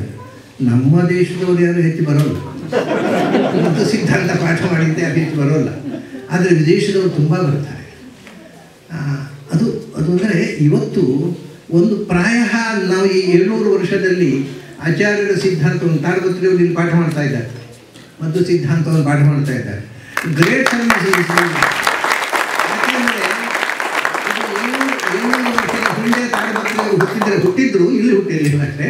700 ವರ್ಷದ ಹಿಂದೆ ತಾಡಪತ್ರಿಯವರು ಅಮೆರಿಕಕ್ಕೆ ಬಂದಿದ್ದರೆ ಮದ್ದು ಸಿದ್ಧಾಂತ ತುಂಬ ಪಾಪ್ಯುಲರ್ ಆಗ್ತಿದೆ. ಯಾಕಂದರೆ ನಮ್ಮ ದೇಶದಲ್ಲಿ ಅವ್ರು ಬನ್ನಿ ನಮಗೆ ಹೇಳಿ ಅಂತಂದರೆ ಅಯ್ಯೋ ಮಡಿ ನಾವು ಬರೋಲ್ಲ ಅಂತ ಕೂತ್ಬಿಟ್ರು. ಅಲ್ಲಿ ಕೂತು ಏನು ಮಡಿ ಮಾಡೋದು ಬೇರೆ ವಿಷಯ, ಅಂತ ಇಲ್ಲಿ ಬಂದ ಮೇಲೆಗೆ ಅದು ಬರೋಲ್ಲ. ಹಾಗಾಗಿ ಒಂದು ದೃಷ್ಟಿಯಿಂದ ಆಚಾರ್ಯರ ಸಿದ್ಧಾಂತ ಜನಕ್ಕೆ ಮುಟ್ಟದೇ ಇರುವುದಕ್ಕೆ ಮುಖ್ಯ ಕಾರಣ ಅತಿಯಾದ ಮಡಿವಂತಿಕೆ ಆಯಿತು. ಆಮೇಲೆ ಏನಾಯಿತು, ಆ ಅತಿಯಾದ ಮಡಿವಂತಿಕೆ ಇವತ್ತು ವಾಷಿಂಗ್ಟನ್ನಲ್ಲಿ ದಾಸಾಹಿತ್ಯ ಸಮ್ಮೇಳನ ಅಂತ ಇದ್ದೇನೆ. ನಾನು ಇಲ್ಲೇ ಕೂತು ಮಾತಾಡಿದೆ, ನನ್ನ ಮೈಕಲ್ಲಿ ಅಲ್ಲಿ ಫೋನಲ್ಲಿ ತೊಗೊಂಡ್ರಲ್ಲಿ. ಅಲ್ಲಿ ದಾಸಾಹಿತ್ಯ ಯಾಕೆ ಹುಟ್ಟಿದ್ದು ಗೊತ್ತಾ? ವೇದಾಂತ ಅನ್ನೋದು ಸಂಸ್ಕೃತ ಪಂಡಿತರ ಸೊತ್ತಾಗಿ ಉಳಿಯಿತು, ಜನಸಾಮಾನ್ಯರಿಗೆ ಮುಟ್ಟಲೇ ಇಲ್ಲ. ಈ ಪಂಡಿತರು ಏನು ಮಾಡಿದರು ಅಂದರೆ ಏನೂ ಮಾಡಲಿಲ್ಲ, ಜನಕ್ಕೆ ಮುಟ್ಟಿಸಲೇ ಇಲ್ಲ.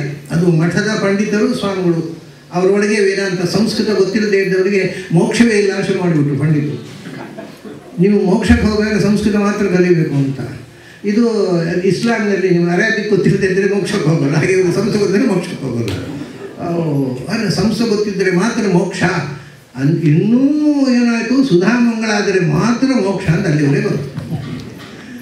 ಕಡೆಗೆ ಇದರಿಂದ ಬಿಡಿಸಬೇಕು, ಜನಸಾಮಾನ್ಯರಿಗೆ ವೇದಾಂತ ಮುಟ್ಟಬೇಕು ಅಂತ ಅದಕ್ಕಿಂತ ಮೊದಲೇ ಅಲ್ಲಿ ವಚನ ಸಾಹಿತ್ಯದಲ್ಲಿ ಆಗೋಗಿತ್ತು ನೋಡಿ. ವಚನ ಸಾಹಿತ್ಯದಲ್ಲಿ ಅವರು ಶಿವಶರಣರು ಬೇಕಾದಷ್ಟು ಅನುಭಾವ ಸಾಹಿತ್ಯ ನಿರ್ಮಾಣ ಮಾಡಿಬಿಟ್ಟಿದ್ರು. ಅದಕ್ಕೆ ಪ್ರತಿಯಾಗಿ ನಮ್ಮಲ್ಲಿ ಏನಿಲ್ಲ, ಬರೀ ಸಂಸ್ಕೃತ ಗ್ರಂಥಗಳು ಮಾತ್ರ ಇವತ್ತಿಗೂ ಬೇರೆ ಯಾವ ಮತ್ತಲ್ಲಿ ಇಲ್ಲದಷ್ಟು ಗ್ರಂಥಗಳು ನಮ್ಮಲ್ಲಿವೆ.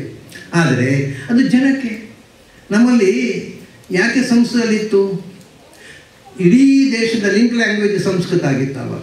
ಈಗ ಹೇಗೆ ಎಲ್ಲರಿಗೂ ಮುಟ್ಟಬೇಕು ಅಂತ ಇಂಗ್ಲೀಷ್ನಲ್ಲಿ ಬರೀತಾರೆ. ಹಾಗೆ ಯಾವಾಗ ಕನ್ಯಾಕುಮಾರಿಯಿಂದ ಹಿಮಾಲಯ ತನಕ ಇಡೀ ದೇಶಕ್ಕೆ ಮುಟ್ಟಬೇಕಾಗಿದ್ದರೆ ಅದರಿಂದ ಶಂಕರರಾಗಲಿ, ರಾಮಾನುಜರಾಗಲಿ, ಮಧ್ವರಾಗಲಿ ಅವರು ಸಂಸ್ಕೃತದಲ್ಲಿ ಬರೀದೆ ಬೇರೆ ಭಾಷೆಯಲ್ಲಿ ಬರೆಯುವ ಹಾಗಿಲ್ಲ. ಅವರ ದೇಶಿ ಭಾಷೆಯಲ್ಲಿ ಬರೆದರೆ ಅಷ್ಟೇ ಜನಕ್ಕೆ. ಸೊ ಇಡೀ ದೇಶಕ್ಕೆ ಮುಟ್ಟಬೇಕು ಅಂತ ಸಂಸ್ಕೃತದಲ್ಲಿ ಬರೆದರು. ಅದ ನಂತರ ಅದು ಸಂಸ್ಕೃತ ಪಂಡಿತರ ಜನಸಾಮಾನ್ಯಕ್ಕೆ ಮುಟ್ಟಿಸಲಿಲ್ಲ ಅಂತಾದಾಗ ಕನ್ನಡದ ಜನಕ್ಕೆ ಮುಟ್ಟಬೇಕು. ಯಾಕೆ ವಚನ ಸಾಹಿತ್ಯ ಮತ್ತು ಶಿವಶರಣರ ಸಾಹಿತ್ಯವಾಗಿ ಅದು ಜನಕ್ಕೆ ಮುಟ್ಟಿಸಿತು. ಅದಕ್ಕೆ ದಾಸಪಂಥ ಹುಟ್ಟಿತು. ಒಂದು ದೃಷ್ಟಿಯಿಂದ ದಾಸಪಂಥ ರಿವಲ್ಯೂಷನ್ ಅದು. ಈ ಮಡಿವಂತರಿಂದ ವೇದಾಂತವನ್ನು ಬಿಡುಗಡೆಗೊಳಿಸಬೇಕು ಅನ್ನೋದಕ್ಕೋಸ್ಕರ ದಾಸ ಸಾಹಿತ್ಯ ಸೃಷ್ಟಿಯಾಯಿತು. ದಾಸ ಸಾಹಿತ್ಯದ ನೇತಾರರಾಗಿ ಮೊದಲು ಪುರಂದರದಾಸರು, ಕನಕದಾಸರು ನೋಡಿ ಅಲ್ಲೇ ಶುರುವಾಯಿತು. ಒಬ್ಬರು ಬ್ರಾಹ್ಮಣ, ಒಬ್ಬರು ಅಬ್ರಾಹ್ಮಣ. ಕನಕದಾಸರು ಬಹಳ ಮುಖ್ಯ ದಾಸರು ಕನ್ನಡದ ದಾಸ ಪರಂಪರೆಯಲ್ಲಿ, ಮತ್ತು ಇಬ್ಬರು ಅದ್ಭುತ ಕವಿಗಳು. ಕನಕದಾಸರ ಕವನ ಶಕ್ತಿ, ಅವರ ಆ ಕನಕದಾಸರ ಮುಂಡಿಗೆಗಳು ನೋಡಬೇಕು, ಏನು ಅದ್ಭುತವಾಗಿದೆ.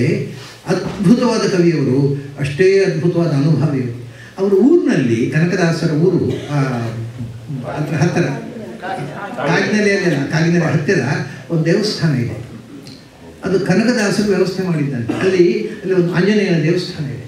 ನಾನು ಇತ್ತೀಚೆಗೆ ಹೋಗಿ ನೋಡಿ ಬಂದೆ. ಅದರಲ್ಲಿ ಬೆಳಗಾತ ಹನುಮಂತನ ಅಲಂಕಾರ, ಮಧ್ಯಾಹ್ನ ಭೀಮನ ಅಲಂಕಾರ, ಸಾಯಂಕಾಲ ಮಧ್ವಾಚಾರ್ಯ ಅಲಂಕಾರ. ಆ ವಿಗ್ರಹ ಇವತ್ತಿಗೂ ಹಾಗೆ ಪೂಜೆ ನಡೀತಾ ಇದೆ. ಅದು ಕನಕದಾಸ ಮಾಡಿದ ವ್ಯವಸ್ಥೆ. ಹೀಗೆ ಅವರು ಮೊದಲು ಶ್ರೀ ವೈಷ್ಣವರಾಗಿದ್ದರು, ರಾಮಾನುಜ ಮತದ ಅನುಯಾಯಿಗಳಾಗಿದ್ದರು.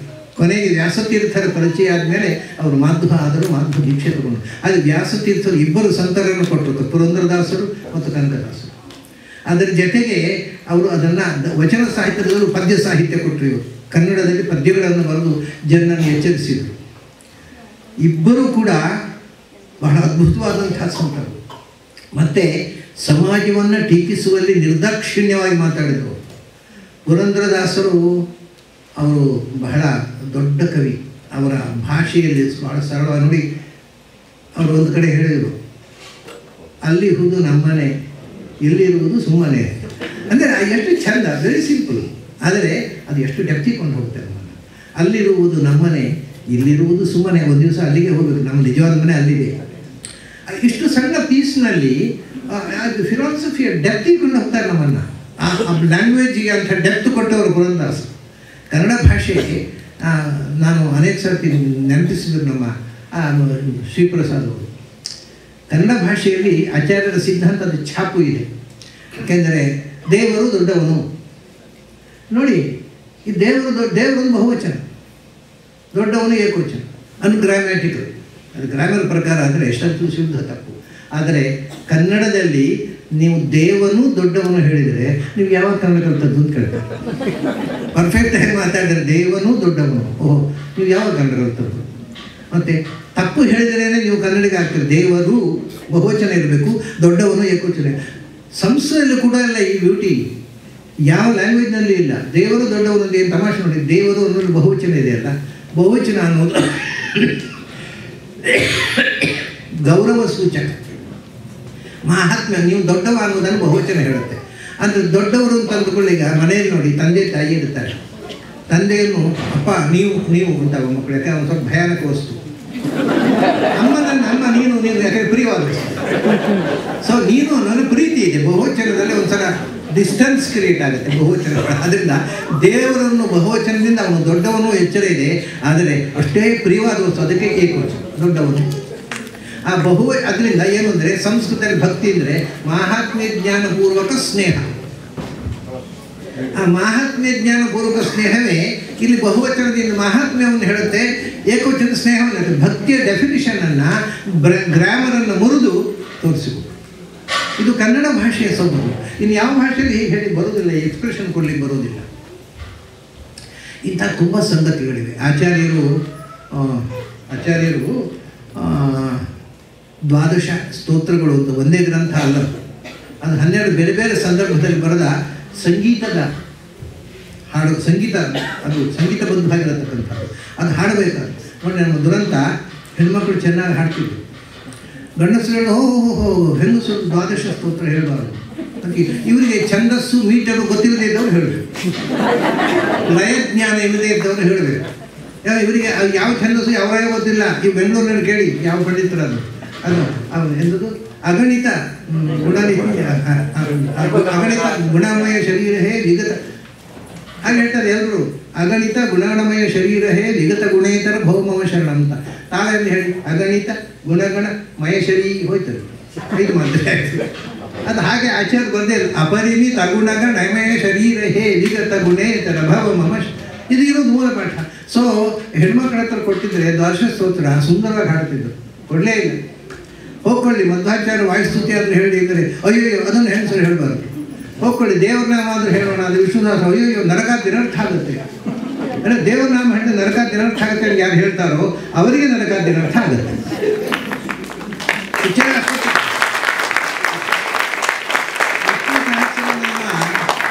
ವಿಷ್ಣು ಸಹಸ್ರನಾಮ ಹೇಳಬಾರ್ದು ಅಂತ ಯಾರಾದ್ರು ಹೇಳಿದರೆ ಅವ್ರು ಮೊದಲು ಉಚ್ಚಾರ ಆಸ್ಪತ್ರೆ ಸೇರಿಸ್ತಾರೆ.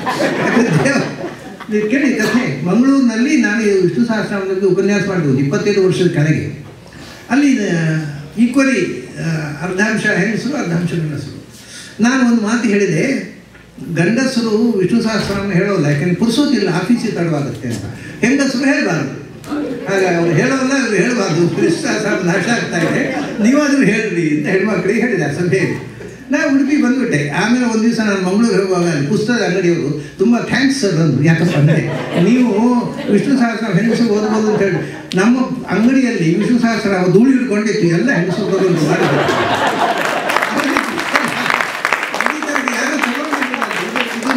ನಡೆದ ಘಟನೆ ಎಲ್ಲ ತಗೊಂಡ್ರು, ಎಲ್ಲ ಪುಸ್ತಕ ಮಾರಿ ಹೋಯ್ತು, ಥ್ಯಾಂಕ್ಸ್ ಅಂತಾರೆ. ಆಯಿತು. ಅಲ್ಲಿಂದ ನಾನು ಉಪನ್ಯಾಸ ಮುಗಿಸಿ ಕೆಳಗಡೆ ಇರುವ ಪಾಪ ಒಬ್ಬ ವಯಸ್ಸಾದ ಹೆಣ್ಮಗಳು ಪೆಚ್ಚು ಮೊರೆ ಹಾಕೊಂಡು ನಿಂತಿದ್ದಾರೆ ಡೈರೆಕ್ಷನ್ ಹತ್ರ. ಏನಮ್ಮ, ಇಲ್ಲ ನೀವು ವಿಷ್ಣು ಸಹಸ್ರನಾಮ ಹೇಳಿ ಅಂತ ಹೇಳಿದರೆ ಅದು ಹೌದು. ಆಮೇಲೆ ನಾನು ಹೇಳಿ ಶುರು ಮಾಡಿದೆ. ಅವ್ರು ಏನಾಯಿತು, ಆಮೇಲೆ ನಮ್ಮ ಪಕ್ಕದ ಮನೆಯವರು ಪಂಡಿತರು ಬಂದು ನೀನು ವಿಷ್ಣು ಸಹಸ್ರನಾಮ ಹೇಳಿದ್ರೆ ನರಕಕ್ಕೆ ಹೋಗ್ತೀಯ ಅಂತ ಹೇಳಿದ್ರು. ಅದು ಬಿಟ್ಬಿಟ್ಟೆ. ನನಗೆ ನನಗೆ ಏನು ಮಾಡೋದು ಗೊತ್ತಿಲ್ಲ. ನೀವು ಹೇಳು ಅಂತ ಹೇಳ್ತಿದ್ದೆ, ಅವ್ರು ಹೇಳ್ಬಾರ್ದು ಅಂತ ನಾನು ಏನು ಮಾಡಬೇಕು.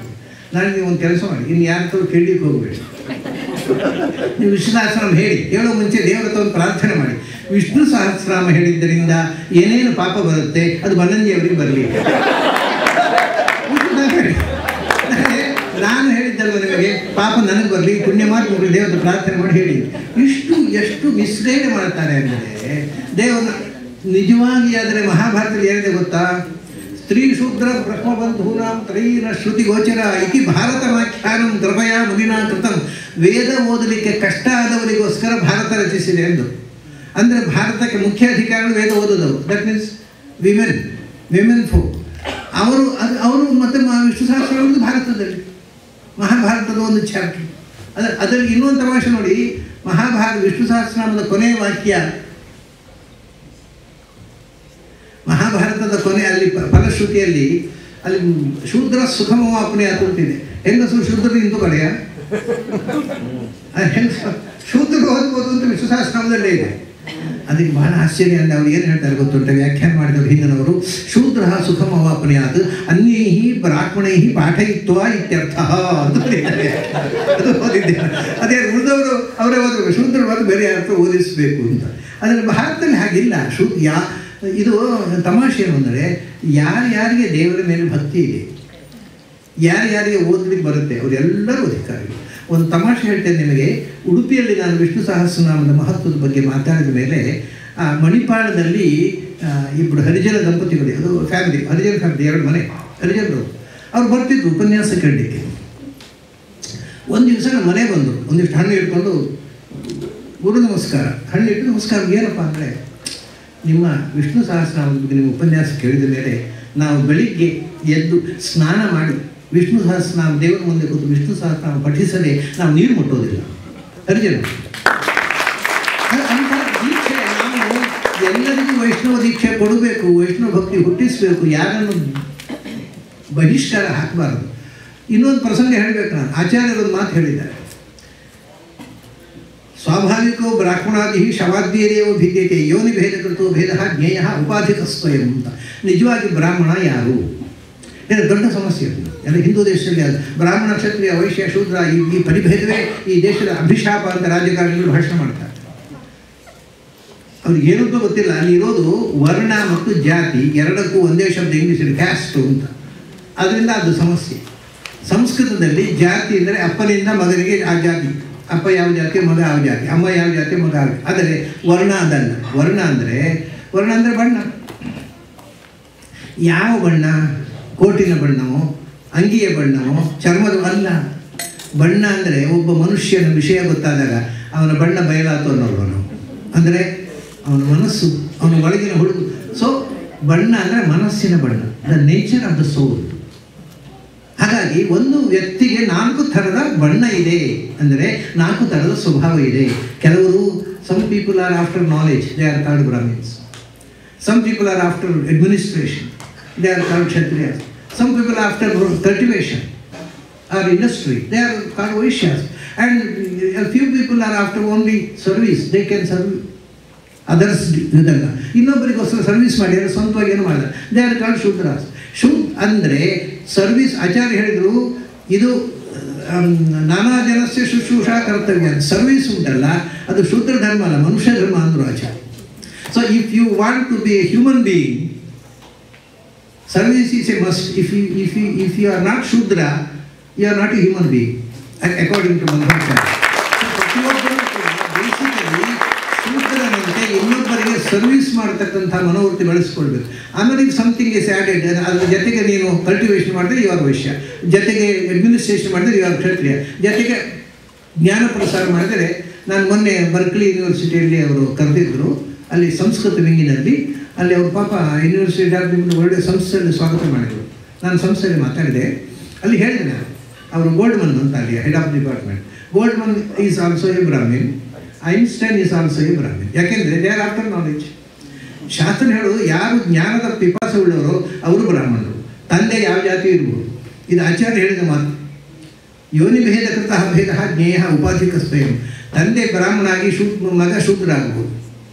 ತಂದೆ ಒಳ್ಳೆ ವೈದ್ಯ ಪಂಡಿತರು, ಮಗ ಅಮೇರಿಕಕ್ಕೆ ಬಂದು ನಾನ್ ವೆಜ್ ತಿಂದ, ಡ್ರಿಂಕ್ಸ್ ತೊಗೊಂಡ, ಅವನೇನು ಬ್ರಾಹ್ಮಣ ಅಂಥವನ್ನು ನೋಡಿದ್ದೇನೆ. ಅಮೇರಿಕಕ್ಕೆ ಬಂದು ಫ್ಯಾಷನ್ ಅಂತ ತಿನ್ಬಿಡೋದು, ನಾನ್ ವೆಜ್ ತಿನ್ನೋದೇನು ಕುಡಿಯೋದೇನು ಆನಂದವೇ ಆನಂದ ಮನೆ ಬಿಟ್ಟು ಬಂದ ಮೇಲೆ. ಆಮೇಲೆ ಮಗ ಹುಟ್ಟಿದ, ಅವ್ನು ದೊಡ್ಡದಾಗ ಅವನು ನಾನ್ ವೆಜ್ ತಿನ್ನಬಾರ್ದು, ನೀವು ಮನೆ ನಾನ್ ವೆಜ್ ಏನು ಬರಾರುತ್ತೆ.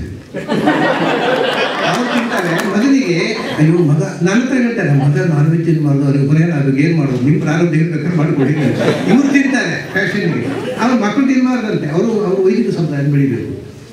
ಸೊ ಹಾಗಾಗಿ ಅವರು ಮಗ ಬ್ರಾಹ್ಮಣ, ಅವರು ತಂದೆ ದೊಡ್ಡ ವೇದಾಂತ ಪಂಡಿತರು. ಇಲ್ಲಿ ಇವರು ಬಂದು ನಾನ್ ವೆಜ್ ತಿಂತಾರೆ, ಒಳ್ಳೆ ಫಸ್ಟ್ ಕ್ಲಾಸ್ ಫಿಶ್ ಕರಿ, ಅದು ಇದು ತಂದೂರಿ ಎಲ್ಲ ತಗೋತಾರೆ. ಆಮೇಲೆ ಅವ್ರ ಮಕ್ಕಳು ತಿನ್ನಬಾರ್ದು ಮಡಿ. ಅವರು ಹಾಗಾಗಿ ಆ ಮಗ ಇದ್ದಾನಲ್ಲ, ಅವನು ಬ್ರಾಹ್ಮಣ ಅಲ್ಲ, ಅಪ್ಪ ಬ್ರಾಹ್ಮಣ. ಆದರೆ ಅಪ್ಪ ಶೂದ್ರ ಇರ್ಬೋದು, ಮಗ ಬ್ರಾಹ್ಮಣ ಇರ್ಬೋದು. ನಿಮಗೊಂದು ಕಥೆ ಹೇಳ್ತೇನೆ. ನಾನು ಶಿವಮೊಗ್ಗದಲ್ಲಿ ಉಪನ್ಯಾಸ ಮಾಡ್ತಿದ್ದಾಗ ಒಬ್ಬ ಕುರುಬರ ಹುಡುಗ ಬರ್ತಿದ್ದ ಉಪನ್ಯಾಸ. ನನಗೆ ಒಂದು ಕುರುಬ ಅಂದರೆ ಗೊತ್ತಿಲ್ಲ. ಫಸ್ಟ್ ಕ್ಲಾಸ್ ದ್ವಾದಶನಾಮ ಹಾಕೊಂಡು ಕೂತ್ಕೊಳ್ತಿದ್ದ. ಒಂದು ದಿವಸ ಬಂದ ನನ್ನ ಹತ್ರ, ಏನಪ್ಪ, ಅಲ್ಲ ನಾನು ಕುರುಬರವ. ಹೌದು, ನನಗೆ ಆಶ್ಚರ್ಯ. ಅದಕ್ಕೆ ನಾನು ದ್ವಾದಶನಾಮ ಕುರುಡಿ ಅವನು ಮಾಧವ ಬ್ರಾಹ್ಮಣ ಇರ್ಬೇಕು ಅಂತ ತಿಳ್ಕೊಂಡಿದ್ದೆ ನಾನು. ಅಂದರೆ ಮಾಧವ ಬ್ರಾಹ್ಮಣ ಭಾಳ ಜನ ಹಾಕೊಳ್ಳಿ, ಅವನು ಹಾಕ್ಕೊಂಡಿದ್ದ ದ್ವಾದಶನಾಮ ಹಾಕೊಂಡು. ಏನು ಬಂದಿವ್ರೆ, ನನಗೆ ಮಾಂಸ ತಿನ್ನೋದಕ್ಕೆ ಇಷ್ಟ ಆಗೋದು. ನಾನು ಶುದ್ಧ ಶಾಕಾಹಾರಿಯಾಗಿ ಬದುಕಬೇಕು ಅಂತ ನನ್ನ ಆಸೆ. ನಮ್ಮ ಮನೇಲಿ ಬೈತಾರೆ, ಇದನ್ನೇ ಜಾತಿ ಅವಮಾನ, ನೀನು ಕುರುಬರಾಗಿ ಮಾಂಸ ಇಲ್ಲದೆ ಜಾತಿ ಅವಮಾನ, ಮಾಂಸ ತಿನ್ನಬೇಕು ಅಂತ ಮನೆಯಲ್ಲಿ ಬೈತಾರೆ. ನಾ ಏನು ಮಾಡಬೇಕು ಅಂತ ಕೇಳಿದೆ. ನಾನಿದೆ, ಇನ್ನೊಬ್ಬರ ಇಷ್ಟಕ್ಕೋಸ್ಕರ ನೀನು ಊಟ ಮಾಡೋದಲ್ಲ, ನಿನಗೆ ಬೇಕು ಅಂತಿದ್ರೆ ತಿನ್ನು, ನನ್ನಿಂದ ಆಕ್ಷೇಪ ಇಲ್ಲ, ಬೇಡ ಅಂತಿದ್ರೆ ತಿನ್ನಬೇಡ ಅಂತ ಹೇಳಿ. ಸೊ ಮಾಂಸ ಬಿಟ್ಟೆ. ಒಂದು ದಿವಸ ನನ್ನ ಅಂಗಡಿ ಹೋಗಿ ಅವನು ಸ್ಪೆಕ್ಸ್ ಮಾರಾಟ ಮಾಡ್ತಿದ್ದ.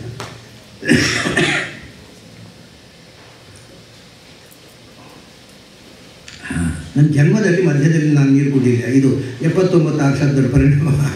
ಮುಂಚೆ ನಾನು ನೀರು ಇಟ್ಟರು ಮುಟ್ತಿರ್ಲಿಲ್ಲ ಉಪನ್ಯಾಸ ಮುಗಿಯವರೆಗೆ. ಸರಿ, ನನ್ನ ಅಂಗಡಿಗೆ ಒಮ್ಮೆ ಬನ್ನಿ ಇಂದ ಹೋದೆ ಅಂಗಡಿಗೆ. ಅವನು ನನ್ನ ಕಣ್ಣಿಗೆ ಆಗುವಂಥ ಒಂದು ಸ್ಪೆಕ್ಸ್ ತೆಗೆದಿಟ್ಟಿದ್ದಾರೆ, ಅದನ್ನು ನಾನು ಪ್ರೆಸೆಂಟ್ ಮಾಡಲಿಕ್ಕೆ ಅಂತ ಅವನು ಕರೆದದ್ದು. ಅದು ನನ್ನ ಮುಂದೆ ಇಟ್ಟ. ನಾನು ಹೇಳಿದೆ, ನೀನು ವ್ಯಾಪಾರ ಮಾಡಿ ಜೀವನ ಮಾಡುವವ, ಇದರ ಆ್ಯಕ್ಚುಯಲ್ ರೇಟ್ ಎಷ್ಟು ಅಂತ ಹೇಳು, ಪ್ರೈಸ್ ಅದನ್ನು ಕೊಡ್ತೇವೆ, ಬೇಕಾದ್ರೆ ಲಾಭ ಬೇಡ. ಅದು ಏನು ಹೇಳಿದೆ ಗೊತ್ತಾ, ನೀವು ನನಗೆ ನಿಜವಾಗಿ ಇದಕ್ಕೆ ಬೆಲೆ ಕೊಡುವುದಾದರೆ ದುಡ್ಡು ಕೊಡುವುದು ಬೇಡ, ನನಗೊಂದು ಆಶೀರ್ವಾದ ಮಾಡಿ. ಏನು ಆಶೀರ್ವಾದ? ಮುಂದಿನ ಜನ್ಮದಲ್ಲಿಯೂ ನಾನು ಮಾಧವನಾಗಿ ಹುಟ್ಟುವಂತೆ ನನಗೆ ಆಶೀರ್ವಾದ ಮಾಡಿ. I saw Kanakadasa in him. ಅವನು ಕನಕದಾಸನೇ ನನ್ನ ಎದುರು ಬಂದ ಅಂತ ಅಷ್ಟು ಗೌರವ ನನಗೆ ಬಂದವನ ಮೇಲೆ ಅವನು ಅಂದು ಕಾರಣ ಹೇಳಿದ್ರಿಂದ ನಾನು ಮಾಧವನಾಗಿ ಹುಟ್ಟುವಂತೆ ಆಶೀರ್ವಾದ ಮಾಡಿ, ಇನ್ನೇನು ಬೇಡ ನನಗೆ, ದುಡ್ಡು ಬೇಡ. ಸೊ ಈ ಒಳ್ಳೆಯತನ ಯಾವ ಜಾತಿಯಲ್ಲಿ ಇದೆ ಹೇಳಿ? ಅವನು ನಿಜವಾಗಿ ಬ್ರಾಹ್ಮಣ, ಸ್ವಭಾವತಃ ಬ್ರಾಹ್ಮಣ, ಜನ್ಮತಃ ಕುರುಬ. ಸೊ ಈ ಡಿಸ್ಟಿಂಕ್ಷನನ್ನು ಶಾಸ್ತ್ರಕಾರ ಸ್ಪಷ್ಟ ಆಚಾರ್ಯ ಹೇಳಿದ್ದಾರೆ. ಸ್ವಾಭಾವಿಕವು ಬ್ರಾಹ್ಮಣಾದಿ, ಅವನ ಕ್ವಾಲಿಟಿಯಿಂದ ಅವನು ಬ್ರಾಹ್ಮಣ.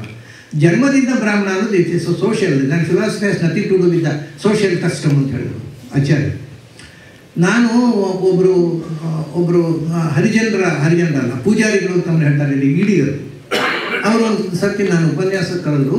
ನಾನು ಈ ವಿಷಯ ಹೇಳಿದೆ, ಮಧ್ವಾಚಾರ್ಯ ಹೀಗೆ ಹೇಳಿದ್ದಾನೆ ಅಂತ.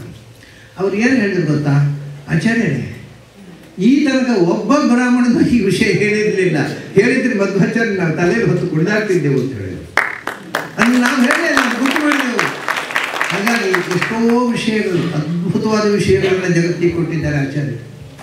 ವೈಜ್ಞಾನಿಕವಾಗಿ ನೀವು ನಾನು ಯಾವಾಗಲೂ ಹೇಳೋದು, ವಂಡರ್ಸ್ ಆಫ್ ದಿ ವರ್ಲ್ಡ್ ಅಂತ ಏಬ್ರಹಾಂ ವರ್ಗೀಸ್ ಅನ್ನೋನು, ಅವನು ವಾಷಿಂಗ್ಟನ್ನಲ್ಲಿದ್ದ, ಈಗಿದ್ದಾರೆ ಗೊತ್ತಿಲ್ಲ. ವಂಡರ್ಸ್ ಆಫ್ ದಿ ವರ್ಲ್ಡ್ ಅಂತ ಒಂದು ಪುಸ್ತಕ, ಅಮೆರಿಕದಲ್ಲಿ ಪಬ್ಲಿಷ್ ಆದ ಪುಸ್ತಕ, ನೀವು ಕೆಲವರು ಓದಿರ್ಬೋದು, ಇಲ್ಲದೆ ದಯವಿಟ್ಟು ಓದಿ, ಗೊತ್ತು ಇಟ್ಟು. ಅವನು ಹೇಳ್ತಾನೆ, ಜಗತ್ತಿನಲ್ಲಿ ಇವತ್ತು ಜ್ಞಾನದ 3-4 ಪಿಲ್ಲರ್ಸ್, ಆಧಾರ ಸ್ತಂಭಗಳು, ವಿಜ್ಞಾನ ಬೆಳೀಲಿಕ್ಕೆ ಕಾರಣ ಪುರುಷರು 4 ಉಂಟು. ಅದರಲ್ಲಿ one of them is Madhvacharya. ಮತ್ತು ಭಾರತದಲ್ಲಿ ಯಾರು ಮತ್ತೆ 3 ಜನ ವಿದೇಶಿಯರು, ಅದು ಬಿಡಿ. ಆ ಇಡೀ ಪ್ರಪಂಚದ ಜ್ಞಾನದ ಪಂಚಾಂಗ ಹಾಕಿಕೊಟ್ಟ ಮಹಾಮೇಧಾವಿಗಳಲ್ಲಿ ಒಬ್ಬರು ಮಧ್ವಾಚಾರ್ಯರು ಅಂತ ಬರೀತಾನೆ. ಅವನು ಚರ್ಚಿನಲ್ಲಿ ಮಧ್ವಾಚಾರ್ಯ ಬಗ್ಗೆ ಭಾಷಣ ಮಾಡ್ತಾನೆ. ಅವನು ಅದ್ರಲ್ಲಿ ಬರೀತಾನೆ, ಮಧ್ವಾಚಾರ್ಯರು he was an intellectual giant, he was a philosopher, he was a wrestler, he was a musician, he was a mountaineer and what not, he was everything ಅಂತ ಬರೀತಾನೆ ಅದನ್ನು ಮಧ್ವಾಚಾರ್ಯ ಬಗ್ಗೆ. ಅವ್ರು ಶಂಕರರನ್ನು ಮೆಚ್ಚೋದಿಲ್ಲ, ಅವನು ಅದು ಅನ್ಸೈಂಟಿಫಿಕ್ ಅಂತ ಹೇಳ್ತಾರೆ. ವಿಷಯ ಏನು ಗೊತ್ತಾ, ಶಂಕರರು ಒಂದೇ ಜೀವ ಎಲ್ಲ ಕಡೆ, ಶರೀರ ಮಾತ್ರ ಬೇರೆ, ಶರೀರ ಹೋದರೆ ಅಖಂಡವಾಗಿ ಒಂದು ಅಂತ ಹೇಳ್ದಲ್ಲ. ಅವರ ಕಾಲದಲ್ಲಿ ಅದು ಕರೆಕ್ಟ್ ಇತ್ತು. ಯಾಕೆಂದರೆ ಆವಾಗ ಏನಿತ್ತು ಕಾನ್ಸೆಪ್ಟ್ ಗೊತ್ತಾ, ದ ಸೋಲ್ ಈಸ್ ಆಮ್ನಿಪ್ರೆಸೆಂಟು. ನನ್ನ ಆತ್ಮವು ಆಮ್ನಿಪ್ರೆಸೆಂಟು, ನಿಮ್ಮ ಆತ್ಮವಿಗೆ ಎಷ್ಟು ಆತ್ಮ ಬೇಕು? ಹಾಗಾದರೆ ಶಂಕರ್ ಹೇಳಿದ್ರು ಅಷ್ಟೇ, 1000 ಆತ್ಮ ಬೇಡ, ಒಂದು ಆತ್ಮ, ಅದು ಆಮ್ನಿಪ್ರೆಸೆಂಟು. ದೇಹದ ಒಳಗಿರುವುದು ಅದಷ್ಟು, ದೇಹ ಹೋದ್ಮೇಲೆ ಒಂದೇ. So it was perfectly all right.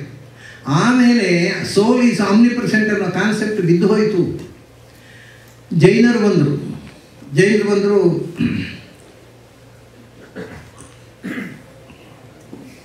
Soul is not omnipresent. ಮತ್ತು ಅದು ಕಾಲಿನಿಂದ ತಲೆಯ ತನಕ ಅನುಭವ ಬರುತ್ತೆ ನಮಗೆ. ಆದ್ದರಿಂದ ನಮ್ಮ ದೇಹದ ಪರಿಮಾಣವೇ ಆತ್ಮದ ಪರಿಮಾಣ ಅಂತ ಪ್ರತೀತಿ ಆಯಿತು. ಆವಾಗ ವೇದಾಂತಿಗಳು ಕೇಳಿದ್ರು, ಅಲ್ಲೆಯ ಅದು ಇಲಾಸ್ಟಿಕ್ಕು ಆತ್ಮ. ಯಾಕೆಂದರೆ ಇರುವೆಯ ಒಳಗಿದ್ದ ಆತ್ಮ ಆನೆಯಾಗಿ ಹುಟ್ಟಿದಾಗ ಏನಾಗಬೇಕು, ಅದು ಎಕ್ಸ್ಪ್ಯಾನ್ಷನ್ ಆಗೋದು ಹೇಗೆ? ಅಥವಾ ಆನೆಯಾಗಿದ್ದ ಒಂದು ಜೀವ ಇರುವೆಯಾಗಿ ಹುಟ್ಟಿದರೆ ಆ ಆತ್ಮ ಹೇಗೆ ಅದರೊಳಗೆ ಹೋಗಬೇಕು, ಕಂಪ್ರೆಸ್ ಮಾಡಬೇಕು. ಆದ್ದರಿಂದ ದಿಸ್ ಈಸ್ ನಾಟ್ ಕರೆಕ್ಟ್. ಮತ್ತೇನು ಅಂದರೆ atma is smaller than an atom. ಇದನ್ನು ಫಿಲಾಸಫಿ ಉಪನಿಷತ್ಕಾರರು ಘೋಷಿಸಿದರು. Acharya atma, if atma or soul is smaller than atom, ಅವಾಗ ಅದ್ವೈತ ಇಸ್ ರಾಂಗ್. ಯಾಕಂದರೆ ನಿಮ್ಮೊಳಗಿರೋದು ಆತ್ಮ, ನನ್ನೊಳಗಿರೋ ಆತ್ಮ ಬೇರೆ ಬೇರೆ. ಆತ್ಮ ಆಮ್ನಿಪ್ರೆಸೆಂಟು ಅನ್ನುವ ಕಾನ್ಸೆಪ್ಟ್ ಇದ್ದಾಗ ಶಂಕರು ಹೇಳಿದ್ದು ಕರೆಕ್ಟ್. ಅದು ಬಿದ್ದು ಹೋಯ್ತೀಗ. ಅದು ಈಗ ನಿಜವಾಗಿ ಅದು ಸ್ವಲ್ಪ ನೀವು ಯೋಚನೆ ಮಾಡಿದ್ರೆ ಅದ್ವೈತ ಈಸ್ ಔಟ್ಡೇಟೆಡ್. ಅದು ಆ ಕಾನ್ಸೆಪ್ಟೇ ಬರಲಿಕ್ಕೆ ಸಾಧ್ಯ ಇಲ್ಲ ಈಗ. ಅದು ಆಚಾರ್ಯ ಹೇಳಿದ್ರು ಸ್ಮಾಲರ್ ದ್ಯಾನ್ ಆ್ಯನ್ ಆಟಮ್. ನಮಗೆ ಗೊತ್ತಿರುವ ವಸ್ತುಗಳಲ್ಲಿ ಅತ್ಯಂತ ಸೂಕ್ಷ್ಮವಾದ ವಸ್ತು ಆತ್ಮ. ಅವಾಗ ಬಂತು ಆತ್ಮ ಇರುವುದಲ್ಲಿ ಹಾಗಾದರೆ. ಯಾಕೆಂದರೆ ಕಾಲಿಗೆ ಚುಚ್ಚಿದ್ರೂ ನೋವಾಗುತ್ತೆ, ತಲೆಗೆ ತಾಗಿದ್ರೂ ನೋವಾಗುತ್ತೆ, ಎಲ್ಲ ಕಡೆ ಸೆನ್ಸೇಷನ್ ಇದೆ. ಆತ್ಮ ಎಲ್ಲಿದೆ? ಅದಕ್ಕೆ ಮಧ್ವಾಚಾರ್ಯರು ಬಹಳ ಅದ್ಭುತವಾದ ಉತ್ತರ ಕೊಡ್ತಾರೆ. ಆತ್ಮ ಎಲ್ಲಿದೆ ನಿಮಗೆ ಎಲ್ಲರಿಗೂ ಗೊತ್ತಿದೆ. ಯಾಕೆ? ನೀವು ನಾನು ಅಂತ ಹೇಳ್ತೇವೆ. ನಾನು ಅನ್ನೋ ಕೈಯಲ್ಲಿ ಹೋಗುತ್ತೆ, ನಾನು ಹೇಳ್ತೇನೆ. ಅದೇ ಇಲ್ಲಿ ಹೋಗೋದು, ಇಲ್ಲಿ ಹೋಗೋದು, ನಾನು ಹೇಳ್ತೇನೆ, ತಲೆ ತಳ್ಕೊಂಡು. So you know that you are here. You are annoyingly you know that you are here. You are unaware of it. You are unaware of your knowledge. ಗೊತ್ತಿದೆ ಅನ್ನೋದು ಗೊತ್ತಿಲ್ಲ ಅಷ್ಟೇ. ನಾನು ತಕ್ಷಣ ನಮಗೆ ಸಬ್ಕಾನ್ಷಿಯಸ್ನಲ್ಲಿ ಕೈ ಹೋಗೋದೇ ಇಲ್ಲಿ, ದೇವರು ಇಲ್ಲಿ. ಆಮೇಲೆ ದೇವರಿಗೆ ಗೊತ್ತು, ಅದೇ ಇಲ್ಲಿ ಹೋಗೋದು, ದೇವರಿಗೆ ಗೊತ್ತ ಮೇಲೆ ಗಾಡ್ ಈಸ್ ಎವ್ರಿವೇರ್. ಅಂದರೆ ದೇವರಿಗೆ he is everywhere, but still he is above all. ಅದಕ್ಕೆ ದೇವರಿಗೆ ಗೊತ್ತು. ತಮಾಷೆ ಅಂದರೆ ಶಿವರಾಮ ಕಾರಂತರು ಅವರು ದೇವ್ರನ್ನ ನಂಬ್ತಿರ್ಲಿಲ್ಲ. ಕೊನೆಗೆ ಸ್ವಲ್ಪ ಚೇಂಜ್ ಆಗಿದೆ. ಅವರು ಪ್ರಾರಂಭದಲ್ಲಿ ದೇವರನ್ನು ನಂಬ್ತಿರ್ಲಿಲ್ಲ. ಒಂದು ಸರ್ತಿ ಅವ್ರೇನೋ ಭಾಷಣ ಮಾಡುವಾಗ ಓ ದೇವರೇ ಅಂತ ಅಂದ್ಬಿಟ್ರು. ಯಾಕೆ ಸ್ವಾಮಿ ನೀವು ಓ ದೇವ್ರ ಕೈ ಮೇಲೆ ಹೋಯ್ತು ಅಂತ ಯಾರೋ ಕೇಳಿದ್ರು. ಏನು ಮಾಡೋದಪ್ಪ, ಸಂಸ್ಕಾರದ ಮನೆಯಲ್ಲಿ ಹುಟ್ಟಿದ್ದರು ಪ್ರಾರಂಭ. ದೇವರನ್ನು ನಂಬುವ ಮನೆಯಲ್ಲಿ ಹುಟ್ಟಿದ್ರೆ ನನಗೋದು ಆಟೋಮ್ಯಾಟಿಕಲಿ ಕೈ ಮೇಲೆ ಹೋಯಿತು. But I don't believe in it. ಹಾಗೆ ನಮಗೆ ಜನ್ಮ ಅದನ್ನು ಆಚಾರ್ಯ ಹೇಳ್ತಾರೆ, ಆತ್ಮ ಇದೆ. ಆತ್ಮ ಎಲ್ಲಿದೆ ಎನ್ನುವುದು ಆವಿಪಾಲ ಗೋಪಾಲಂ. ಅದು ದನ ಕಾಯುವ ಕುರಿ ಕಾಯುವ ಮಂದಿಗೂ ಗೊತ್ತಿದೆ. ಅದರ ಗೊತ್ತಿದೆ ಅನ್ನೋದು ಗೊತ್ತಿಲ್ಲ. That is the thing. So beautiful. Madhvacharya ಕೆಲವು ವಿಷಯಗಳನ್ನು ಇವತ್ತು ನೋಡಿ, ಪುನರ್ಜನ್ಮದ ಬಗ್ಗೆ ಅವರು ಕೆಲವು ಯುಕ್ತಿಗಳನ್ನು ಹೇಳ್ತಾರೆ. ಇವತ್ತು ಸೈಂಟಿಸ್ಟ್ ಅದೇ ಕನ್ಕ್ಲೂಷನ್ ಬರ್ತಾ ಇದ್ದಾರೆ. ಮಗು ಹುಟ್ಟಿದ ತಕ್ಷಣ ತಾಯಿ ಎದೆ ಹಾಲನ್ನು ಅರಸುತ್ತೆ. ಯಾಕೆ? ಇವತ್ತು ವಿಜ್ಞಾನದಲ್ಲಿ ಆ ಜಿಜ್ಞಾಸೆ ಬಂದಿದೆ. ಅದು ಪೂರ್ವಜನ್ಮದಲ್ಲಿ ತಾಯಿ ಎದೆ ಹಾಲು ಕುಡಿದ ನೆನಪಿನಿಂದ ಎದೆ ಹಾಲನ್ನು ಹುಡುಕುತ್ತೆ. ಇದರಲ್ಲಿ ಬಂದಾಗ ಎಲ್ಲ ಪ್ರಾಣಿಗಳು ಎದೆ ಹಾಲು ಯಾಕೆ ಹೋಗ್ತವೆ? ಸೊ ಅದು ಆ ಮೆಮೊರಿ ಎಲ್ಲಿಂದ ಬಂತು? ಅದು ಪ್ರಿವಿಯಸ್ ಬರ್ತಿನಿಂದ ಕಂಟಿನ್ಯೂ ಆದದ್ದು.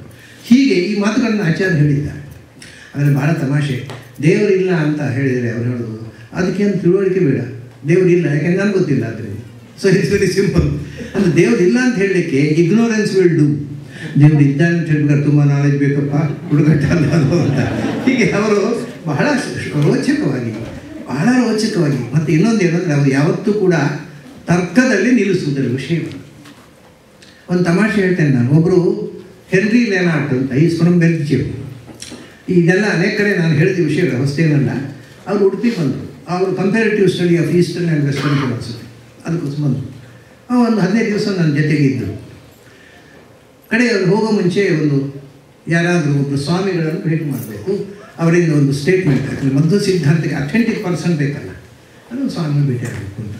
ಆವಾಗ ಪರ್ಯಾಯ ಸ್ವಾಮಿಗಳೊಬ್ಬರೇ ಇರ್ಬೋದು, ಯಾವ ಸ್ವಾಮಿಗಳು ಇರಲಿಲ್ಲ. ಇವರ ಗುರುಗಳ ಕಾಲದಲ್ಲಿ ಅಲ್ಲ, ಅವರು ಇರಲಿಲ್ಲ, ಇವರು ಗುರುಗಳು ಇರಲಿಲ್ಲ. ಯಾರು ಒಬ್ಬರೇ ಪರ್ಯಾಯ ಸ್ವಾಮಿಗಳು. ಅವ್ರು ಯಾರು ಅಂತ ಬೇಡ, XYZ.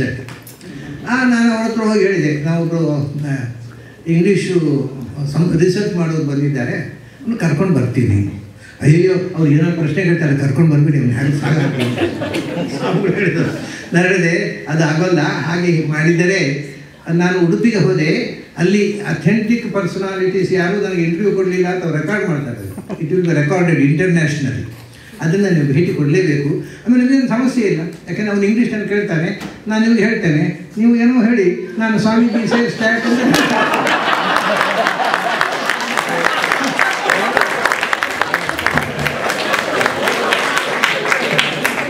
So you don't have any problem ಅಂತ ಹೇಳಿದೆ. ಒಂದು ದಿವಸ ಕರ್ಕೊಂಡು ಬಂದೆ.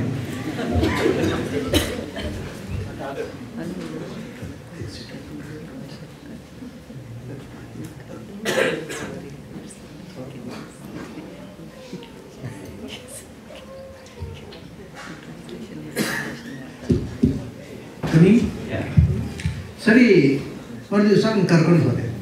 ನೋಡಿ ತಮಾಷೆ, ಅವನು ಪ್ರಶ್ನೆ ಹಾಕಿದ, what is your opinion or what is your experience about ಜೀವತ್ರೈವಿಧ್ಯ ಅವನಿಗೆ ಹಾಕಿದ ಪ್ರಶ್ನೆ. ಯಾಕೆಂದರೆ ಬೇರೆ ಯಾವ ಫಿಲಾಸಫಿ ಇರಲಿಲ್ಲ. ಜೀವರಲ್ಲಿ ಸಾತ್ವಿಕರು, ರಾಜಸರು, ತಾಮಸರು. ಈ ಭಾರತದ ಫಿಲಾಸಫರು ಬೇರೆ ಯಾರು ಹೇಳಿಲ್ಲ, ವೆಸ್ಟ್ನಲ್ಲಿ. ಆದರೆ ಉಂಟು, ವೆಸ್ಟ್ನಲ್ಲಿ ಹೇಳದಿದ್ದರೂ ಉಂಟು. ಯಾಕೆಂದರೆ ಒಂದೇ ಜನ್ಮ. ಕ್ರಿಶ್ಚಿಯಾನಿಟಿಯಲ್ಲಿ ಪುನರ್ಜನ್ಮ ಇಲ್ಲ.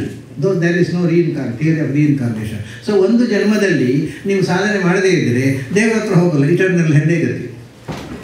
It is so in Islam also. ಆದರೆ ಅವ್ರು ಹೇಳೋದಿಲ್ಲ ನಿತ್ಯ ನರಕ. ಆದರೆ ಅವರು ಸಿದ್ಧಾಂತ ನಿತ್ಯ ನರಕ ಇದೆ. ಅದು ಹೋಗಲಿ. ವಾಟ್ ಈಸ್ ಯುವರ್ ಎಕ್ಸ್ಪೀರಿಯನ್ಸ್ ಅವನು ಕೇಳಿದ ಪ್ರಶ್ನೆ ಅಬೌಟ್ ಜೀವತ್ರೈವಿಧ್ಯ. ನಾನು ಸ್ವಾಮಿ ನಿಮ್ಮ ಅನುಭವ ಏನು ಅಂತ ಕೇಳ್ತಾ ಇದ್ದೇನೆ. ಏನು ಅನುಭವ ಹೇಳೋದು ಆಚಾರ್ಯ? ಭಗವದ್ಗೀತೆಯಲ್ಲಿ ಹೇಳಿದ್ದಾರೆ, ಭೂತ ಸಂಕಲ್ಪ ದೈವ ಅವಸರ ಇವಚ. ಆಮೇಲೆ ಋಗ್ವೇದದಲ್ಲಿ ಹೇಳಿದ್ದಾರೆ, ವೀರಮತು ಉಗ್ರಂದ ಮಾಯನ್ನ ಅನ್ಯವನ್ಯ ಮತ್ತೆ ನಿರ್ಯಮಾನ ಏಧಮಾನ ದುಡು ಭಯಸ್ಯರಾಜ ಚೋಷ್ಕೂಯತೆ ವಿಷಯ ಇಂದ್ರೋ ಮನುಷ್ಯಾನ್. ಇಟ್ ಇಸ್, ನಾನು ಹೇಳಿದೆ, Swamiji says that it is mentioned in Bhagavad Gita and also in Rigveda. ಅವ್ನಿಗೆ ಏನು ಹೇಳಿದೆ ಗೊತ್ತಾ? I can read all those books in my country its. Why should I come over here? I want to know whether he has experienced it. ಅದು ಪ್ರಶ್ನೆ. ನಮ್ಮಲ್ಲಿ ಯಾವ ಪುಸ್ತಕ ಹೇಳ್ಬಿಟ್ಟು ಸುಮ್ಮನೆ ಕೊಡ್ತಾರೆ ಪಂಡಿತರು, ಒಂದು ಬಿಡಲಿಲ್ಲ. ಅನುಭವವೇ ಆಚಾರ್ಯರು ಅದೇ ಹೇಳಿ, ಶಾಸ್ತ್ರಾರ್ಥ ಯುಕ್ತ ಅನುಭವ ಪ್ರಮಾಣ ಅಂತ ಆಚಾರ್ಯ ಹೇಳಿದವರು. ಯಾವುದನ್ನು ಕೊಟೇಶನ್ನಲ್ಲಿ ನಿಲ್ಬೇಡ, ಅದನ್ನು ಅನುಭವಿಸು ಅಂತ. ಅವನು ಅಲ್ಲಿ ಬಂದ, ನಿಮ್ಮ ಅನುಭವ ಹೇಳಿ ಅಂತ. ನಾನು ಹೇಳಿದೆ, ಅದು ಕೊಟೇಶನ್ ಎಲ್ಲ ಬೇಡ ಅಂತ ಹೇಳಿ. ಅಷ್ಟೊತ್ತಿಗೆ ಒಬ್ಬರು ಪಂಡಿತರು ಕೂತಿದ್ದರು, ಅವರ ಮಠದ ದಿವಾನರು. ಅವ್ರು ಹೇಳಿದ್ರು, U C there are certain things you must believe. ಯಾಕೆ you believe in 10 commandments, that why we believe in Bhagavad Gita. Who told you that I believe in Bhagavad-gita, I mean Bible ಅಂತ ಕೇಳಿದ. I don't believe. Who told you that I believe in Bible? I don't believe in Bible. ಅಲ್ಲಿ ತಪ್ಪಲಾದರು. ಇವರು ಸ್ವಾಮಿ ಹೇಳಿ, ಸ್ವಾಮಿ ನಿಮ್ಮ ಅನುಭವ ಬೇಕಂತ. ಎಂಥದ್ದು ಅನುಭವ ಹೇಳೋದು ಆಚಾರ್ಯ? ಏನಾದ್ರು ಹೇಳಿ ಕಳಿಸಿ, ಏನಾದರೂ ಹೇಳಿ ಕಳಿಸಿಯವರನ್ನ. ಅಂದರು ಸ್ವಾಮಿಗಳು ಕಡೆಗೆ ಸ್ವಾಮೀಜಿ ಸೇಸ್ ದ್ಯಾಟ್ ಅಂತ ಶುರು ಮಾಡಿದ್ದಲ್ಲ. ನಾನು ಹೇಳಿದೆ, all the souls are just like seeds. Kshudra Mishrani wa Bijani, it is told in the Upanishads. All the jivas are just like seeds. And every seed got its own specular, its own nature. ಅದು ಒಂದರ nature ಇನ್ನೊಂದರಲ್ಲಿಲ್ಲ, ಭಿನ್ನ. ಈಗ ಮಾವಿನ ಬೀಜ, ಅದರಿಂದ ಮಾವಿನ ಹಣ್ಣೆ ಆಗೋದು. So ಪ್ರತಿಯೊಂದು ವಸ್ತುವಿಗೆ every individual has got its own HCT, ಅಂದರೆ ಇಂಡಿವಿಜುವಲ್ ನೇಚರ್. ಹಾಗೆ ಎಲ್ಲ ಜೀವನಗಳಿಗೆ ಅದರದ್ದೇ ಆದ ಸ್ವತಂತ್ರ ಸ್ವಭಾವ ಇದೆ. ಕೆಲವು ಸಾತ್ವಿಕ ಇರುತ್ತೆ, ಕೆಲವು ರಾಜಸ. ಅದು ಸಹಜ, ಬೀಜಗಳಲ್ಲಿ ಇದ್ದ ಹಾಗೆ. That is swamijis experience. That's all. ನಾವು ಯಾಕಂದರೆ ಎಕ್ಸ್ಪೀರಿಯನ್ಸ್ ಮೇಲೆ ವಾಕ್ಯಾರ್ಥ ಇಲ್ಲ. ಆದರೆ ನೀವು ಲಾಜಿಕ್ ಹೇಳಿದರೆ ಅವನು ಲಾಜಿಕ್ ಮಾಡ್ತಾನೆ. ಇಲ್ಲ, ಇಟ್ ಈಸ್ ಮೈ ಎಕ್ಸ್ಪೀರಿಯನ್ಸ್ ಅಂತ ಹೇಳಿದರು ಸ್ವಾಮಿಗಳು ಅಂತ ಹೇಳಿದೆ. ತಕ್ಷಣ ಎದ್ದು ನಮಸ್ಕಾರ ಮಾಡಿ ಅಂತ ಹೊರಟೋಗ್ಬಿಟ್ಟ. ಹಾಗಾಗಿ ಆಚಾರ್ಯರು ಇದನ್ನು ಒತ್ತು ಕೊಡ್ತಾರೆ, ಯಾವುದನ್ನು ಲಾಜಿಕ್ನಲ್ಲಿ ನಿಲ್ಲಿಸಬೇಡ. Logic, nothing can be proved by logic, because anything can be proved by logic. That is also a logic.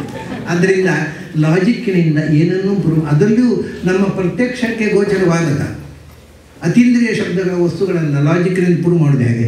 ಇದು ಕವಾಟಿನೊಳಗೆ ಒಂದು ಸಾಮಾನ್ಯ ಇಟ್ಟು ಬೀಗ ಹಾಕಿ ಲಾಜಿಕ್ಕಿನಲ್ಲಿ ಏನಿದೆ ಅಂತ ಹೇಳಿದಾಗ ಹೇಳಲಿಕ್ಕಾಗೋದಿಲ್ಲ.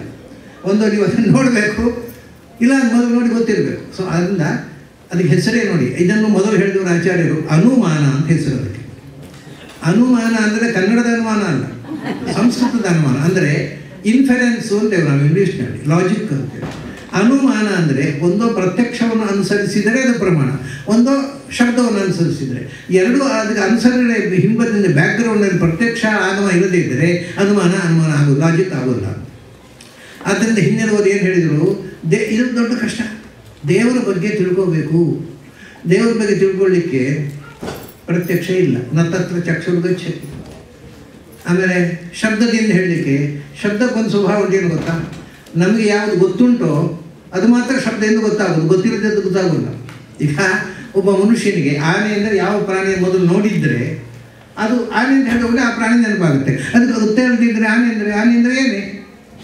ಗೊತ್ತಾಗಲ್ಲ. ಸೊ ಭಾಷೆ ಗೊತ್ತಿದ್ದದ್ದನ್ನು ನೆನಪಿಸುತ್ತೆ ಹೊರತು ಇಲ್ಲದನ್ನು ಪರಿಚಯಿಸುವುದಿಲ್ಲ. ಅದರಿಂದ ದೇವರು ಗೊತ್ತಿಲ್ಲದ ವಸ್ತು, ಆದ್ದರಿಂದ ಶಬ್ದದಿಂದ ಪರಿಚಯಿಸಲಿಕ್ಕೆ ಆಗುವುದಿಲ್ಲ. ಆದರೆ ಲಾಜಿಕ್ಕೂ ಇಲ್ಲ, ಪ್ರತ್ಯಕ್ಷವೂ ಇಲ್ಲ, ಆಗೋದು. ಇದು ತಮಾಷೆ. ಶಬ್ದದಿಂದ ಹೇಳಲಿಕ್ಕಾಗದ ಸಂಗತಿಯನ್ನು ಶಬ್ದದ ಮೂಲಕ ಹೇಳುವ ಪ್ರಯತ್ನವೇ ಉಪನಿಷತ್ತುಗಳು. ಅದು ಅದ್ಭುತ. ಅವರು ಹೇಳಿದರು ಅದಕ್ಕೆ ದೇವರೊಂದು ಏನು, ದೇವರಂದ್ರೆ ಓಂ ಅಂತ. ಓಂ ಅಂದರೆ ಏನು ನೋಡಿ. ಶಬ್ದದಿಂದ ನಾವು ಮೊದಲು ಪಾಸಿಟಿವ್ ಆಗಿ ಇಂಟರ್ಪ್ರೇಟ್ ಮಾಡಲಿಕ್ಕೆ ಬರೋದಿಲ್ಲ, ನೆಗೆಟಿವ್ ಆಗಿ ಹೇಳಬೇಕು. ಇವಾಗ ಒಬ್ಬ ಕಾಫಿ ಕುಡಿದವನು ಹೇಳ್ತಾನೆ ಕಾಫಿ ಹೇಗಿರುತ್ತೆ ಅಂದರೆ, ಕಾಫಿ ಹೇಗಿರುತ್ತೆ ಅಂದರೆ ಅದು ಟೀ ಹಾಗೆ ಇಲ್ಲ, ಆರೆಂಜಿನ ಹಾಗೆ, ಆರೆಂಜ್ ಜ್ಯೂಸ್ನ ಹಾಗಿಲ್ಲ, ಕರೆ ಇಲ್ಲ. ಮತ್ತು ಹೇಗಿದೆ ಕುಡಿದು ನೋಡು. ಯಾಕಂದ್ರೆ ಶಬ್ದದಿಂದ ಅದು ಹೇಗೆ ಇಲ್ಲ ಅಂತ. ಸೊ ಮೊದಲು ಒಂದು ವಸ್ತುವನ್ನು ನೆಗೆಟಿವ್ ಆಗಿ ಇಂಟರ್ಪ್ರೇಟ್ ಮಾಡಲಿಕ್ಕೆ ಮಾತ್ರ it is only possible through language. Only negative interpretation is possible. ಅದಕ್ಕೆ ಓಂ ಅಂದರೆ ಆ ಅಂದರೆ ಅಲ್ಲ. ದೇವರು ಏನು ಅಂದರೆ ಅದು ನೀನು ತಿಳ್ಕೊಳ್ಳೋದು ಯಾವುದೂ ಅಲ್ಲ, ಅದು ಮಣ್ಣಲ್ಲ, ನೀರಲ್ಲ, ಬೆಂಕಿ ಇಲ್ಲ, ಗಾಳಿ ಇಲ್ಲ, ಆಕಾಶ ಅಲ್ಲ. ನೇತಿ ಆತ್ಮ. ಮೊದಲು ನೋಡಿ ಅವರು ನೆಗೆಟಿವ್ ಆಗಿ ಹೇಳಿದ್ರು ಅಲ್ಲ. ಆ ಅನ್ನೋದಕ್ಕೆ ಮೂರು ಅರ್ಥ ಸಮುದ್ರ. ಒಂದು ಅಲ್ಲ ಅಂತ, ಒಂದು ಇಲ್ಲ ಅಂತ, ಒಂದು ಬೇರೆ ಅಂತ, ಭಿನ್ನ ಅಂತ. ಸೊ ಅಲ್ಲ ಯಾವುದಲ್ಲ, ನೀನು ತಿಳ್ಕೊಳ್ಳೋದು ಯಾವುದೂ ಅಲ್ಲ. ಯಾಕೆಂದರೆ ನಿನಗೆ ಗೊತ್ತಿರುವುದು ಈ ಪ್ರಪಂಚದಲ್ಲಿ ಸತ್ವ ರಜಸ್ ತಮಸ್ಸು ದೋಷಗಳು, ಈ ಪ್ರಪಂಚದಲ್ಲಿ ಎಲ್ಲ ಡಿಫೆಕ್ಟ್ಸು ದೋಷಗಳು ನೋಡಿ, ಅದು ಇಲ್ಲ. ಸೊ ಮೊದಲು ಅಲ್ಲ, ಆಮೇಲೆ ಇಲ್ಲ. ಆದರೆ ಯಾಕೆಂದರೆ ಅದು ಎಲ್ಲಕ್ಕಿಂತ ವಿಲಕ್ಷಣ. ಆ ಅನ್ನೋದಕ್ಕೆ ಒಂದು ನೋಡಿ, ನಾವು ಸಂಸ್ಕೃತದಲ್ಲಿ ಆ ಅನ್ನೋದಕ್ಕೆ ಅವನ ಅಸುರ, ಇನ್ನು ಭಿನ್ನ ಅಂತ, ಅವನ ಅಸುರ ಅಂತ ಹೇಳ್ತೀವಿ. ವಿರೋಧಿ ಅಂತ ಅಷ್ಟೇ, ಇನ್ನೊಂದು ಅರ್ಥ. ಒಂದು ಅಲ್ಲ, ಒಂದು ಇಲ್ಲ, ಒಂದು ವಿರುದ್ಧ ಅಂತ. ಯಾಕೆಂದರೆ ಅಸುರರು ಅಂತ ಹೇಳ್ತೇವೆ ನಾವು. ಅಸುರರು ಅಂದರೆ ದೇವತೆಗಳಲ್ಲದವರಲ್ಲ. ದೇವತೆಗಳಲ್ಲದವರೆಲ್ಲ ಅಸುರರು, ನಾವೆಲ್ಲ ಅಸುರಾಗಿರ್ತೇವೆ. ದೇವತೆಗಳಿಗೆ ವಿರೋಧ ನಿಂತವರು ಅಸುರರು, ನಾವು ದೇವತೆಗಳಿಗೆ ವಿರೋಧ ಮಾಡೋರು, ಅದು ನಾವು ಅಸುರಲ್ಲ. ಸೊ ವಿರುದ್ಧ ಅನ್ನೋದು ಇನ್ನೊಂದು ಆ. ಆಮೇಲೆ ಅಪುತ್ರ ಅಂದರೆ ಮಕ್ಕಳು ಇಲ್ಲ. ಅಸುಂದರ ಅಂದರೆ ಸುಂದರ ಅಲ್ಲ. ಅಲ್ಲ, ಇಲ್ಲ, ವಿರುದ್ಧ, ಮೂರು ಅರ್ಥ ಆಕಾರಕ್ಕೆ. ಸೊ ಅದರಿಂದ ಅಸುರ ಹಾಗೆ ಅವನು ವಿರುದ್ಧ ಯಾವುದಕ್ಕೆ? ಎಲ್ಲ ದೋಷಗಳಿಗೆ ವಿರುದ್ಧ ಸ್ವರೂಪ, ದೋಷಗಳ ವಿರುದ್ಧವಾದ ಗುಣಗಳಿಂದ ತುಂಬಿದವು. ಸೊ ಇದನ್ನು ಹೇಳುವಾಗ ನೆಗೆಟಿವ್ ಆಗಿ ಹೇಳಿದರು. ಬೇರೆ ಪರಿಚಯ ಮಾಡಲಿಕ್ಕೆ ನೋಡಿ, ಉಪನಿಷತ್ಕಾರರ ಒಂದು ಆ ಮೆಡಿಟೇಷನಲ್ಲಿ ಅವರು ಕಂಡುಕೊಂಡ ಸತ್ಯವನ್ನು ಕಮ್ಯುನಿಕೇಟ್ ಮಾಡಲಿಕ್ಕೆ ಅವರು ಪಟ್ಟ ಒದ್ದಾಟ ನೀವು ನೋಡಬೇಕು. ಹಾಗಾದರೆ ಎಂಥದ್ದು? ನಮ್ಗೆ ಗೊತ್ತಿರುವುದು ಯಾವುದೂ ಅಲ್ಲ, ಮತ್ತೇನು ಅದು? ಹೂ ಅಂದರೆ ಉಪರಿ, ನಿಮಗೆ ಗೊತ್ತಿರುವ ಎಲ್ಲಕ್ಕಿಂತಲೂ ಮೇಲೆ ಇದೆ. ಅದು ಸ್ವಲ್ಪ ಪಾಸಿಟಿವಿಗೆ ಬಂದರು. ನಿಮಗೆ ಗೊತ್ತಿರುವ ಎಲ್ಲಕ್ಕಿಂತ ಅದು ಮೇಲೆ, ಎಬೋವ್ ಆಲ್. ಹಾಗಾದರೆ ನಾನು ರಗಳೆ ಬೇಡ, ದೇವರು ತಿಳ್ಕೊಳ್ಳಿಕ್ಕೆ ಆಗೋಲ್ಲ ಅಂದರೆ ಯಾವಾಗ ವೇದಾಂತ ಯಾಕೆ ಓದಬೇಕು? ಬಿಟ್ಬಿಡುವ ಅದನ್ನು. ಅಂದರೆ ಕೊನೆಗೆ ಮಾದ to be no, you can understand it. ಆದರೆ ಹೇಗೆ ಅಂದರೆ ಸಮುದ್ರದ ನೀರನ್ನು ಮನೆಗೆತ್ತ ಅಂದರೆ ಆಗೋಲ್ಲ. ಆದರೆ ನೀವು ಕೊಂಡೋದ ತಂಬಿಕೆಯಲ್ಲಿ ಸಮುದ್ರ ನೀರು ತರಬಹುದು. ಹಾಗೆ ನಿಮ್ಮ ತಟ್ಟೆಯಲ್ಲಿ ಎಷ್ಟು ತುಂಬುತ್ತೋ ಅಷ್ಟು ಭಗವಂತನ ಬಗ್ಗೆ ತಿಳ್ಕೊಳ್ಬೋದು. ಇದೇನು ಹೇಳ್ತಾರೆ ಅಂತಂದರೆ, ದೇವರಂದ್ರೆ ಏನು ಅಂದರೆ ಯಾವುದನ್ನು ನಮಗೆ ತಿಳ್ಕೊಳ್ಳಿಕ್ಕೆ ಆಗುವುದಿಲ್ಲವೋ ಅದು ದೇವರೊಂದು ಗೊತ್ತಾಯ್ತಲ್ಲ. ಇಷ್ಟು ವಿಷಯ ಗೊತ್ತಾಯಿತು. ಅದು ಹೀಗೆ ನೆಗೆಟಿವ್ನಿಂದ ಪಾಸಿಟಿವ್ಗೆ ಕರ್ಕೊಂಡು ಹೋಗಿ ಭಾಷೆಯಿಂದ ಹೇಳಲಿಕ್ಕಾಗದ್ದನ್ನು ಭಾಷೆಯ ಮೂಲಕವೇ ಕಮ್ಯುನಿಕೇಟ್ ಮಾಡಿದರು. ಇದು ಉಪನಿಷತ್ಕಾರರ ದೊಡ್ಡ ಮಹಾ. ಒಂದು ಋಗ್ವೇದದ ಮಂತ್ರ ಇದೆ, ಯೋ ದೇವಾನಾಂ ನಾಮಧ ಏಕ ಏವ ತಂ ಸಂಪ್ರಶ್ನಂ ಭುವನಾಯಂತ್ಯನ್ಯ. ಅವ್ರು ಏನು ಹೇಳ್ತಾರೆ ಅಂದರೆ, ಎಲ್ಲ ಹೆಸರು ದೇವರ ಹೆಸರು. ಅದು ಮಧ್ವಾಚಾರ್ಯ ಹೇಳಿದ, ಆತನಿಗೆ ಯಾರು ಹೇಳಿಲ್ಲ. Every word in every language is N epithet of god ಅಂದರು. ಆದರೆ ಅವ್ರು ಹೇಳಿದ್ರು ಎಲ್ಲ ಪ್ರಶ್ನೆ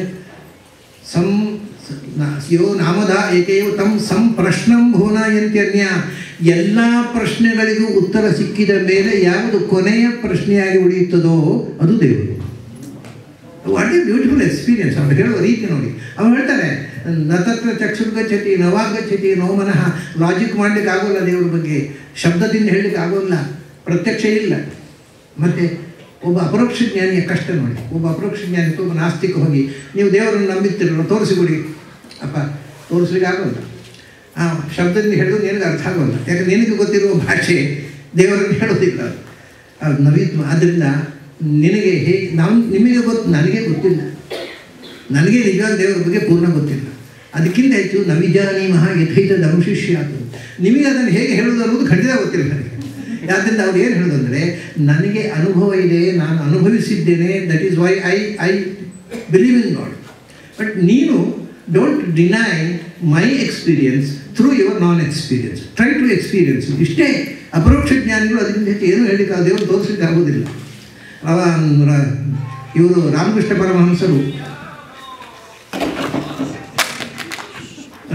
ಪರಮಹಂಸರು ಹೇಳ್ತಿದ್ರು, ಹಗಲು ಹೊತ್ತು ಬಂದು ಚಂದ್ರನನ್ನು ತೋರಿಸಿ ಅಥವಾ ರಾತ್ರಿ ಬಂದು ಸೂರ್ಯನನ್ನು ತೋರಿಸ್ಲಿಕ್ಕೆ ಆಗುತ್ತೇನಪ್ಪ, ಕಾಲ ಬರಬೇಕು ಅವಾಗ ಕಾಣುತ್ತೆ ಅಂತೇಳಿ ಕಳಿಸ್ತಿದ್ರು.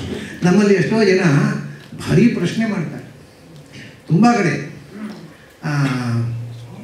ಏನೇನೋ ಪ್ರಶ್ನೆಗಳು. ನಾನು ಕಡೆ ಒಂದು ಮಾತು ಹೇಳ್ತಿದ್ದೆ, ನೀವು ಎಲ್ಲ ಬಹಳ ಮಂದಿ ಕೇಳಿದಾಗ ನೀವು ಇನ್ನೂ ಕೂಡ you are still kindergarten students in philosophy. ಪ್ರಶ್ನೆ ಮಾಡೋದೇನೋ ಗೊತ್ತುಂಟು, ಐನ್ಸ್ಟೈನನ್ನು ಕ್ವಶ್ಚನ್ ಮಾಡೋದು.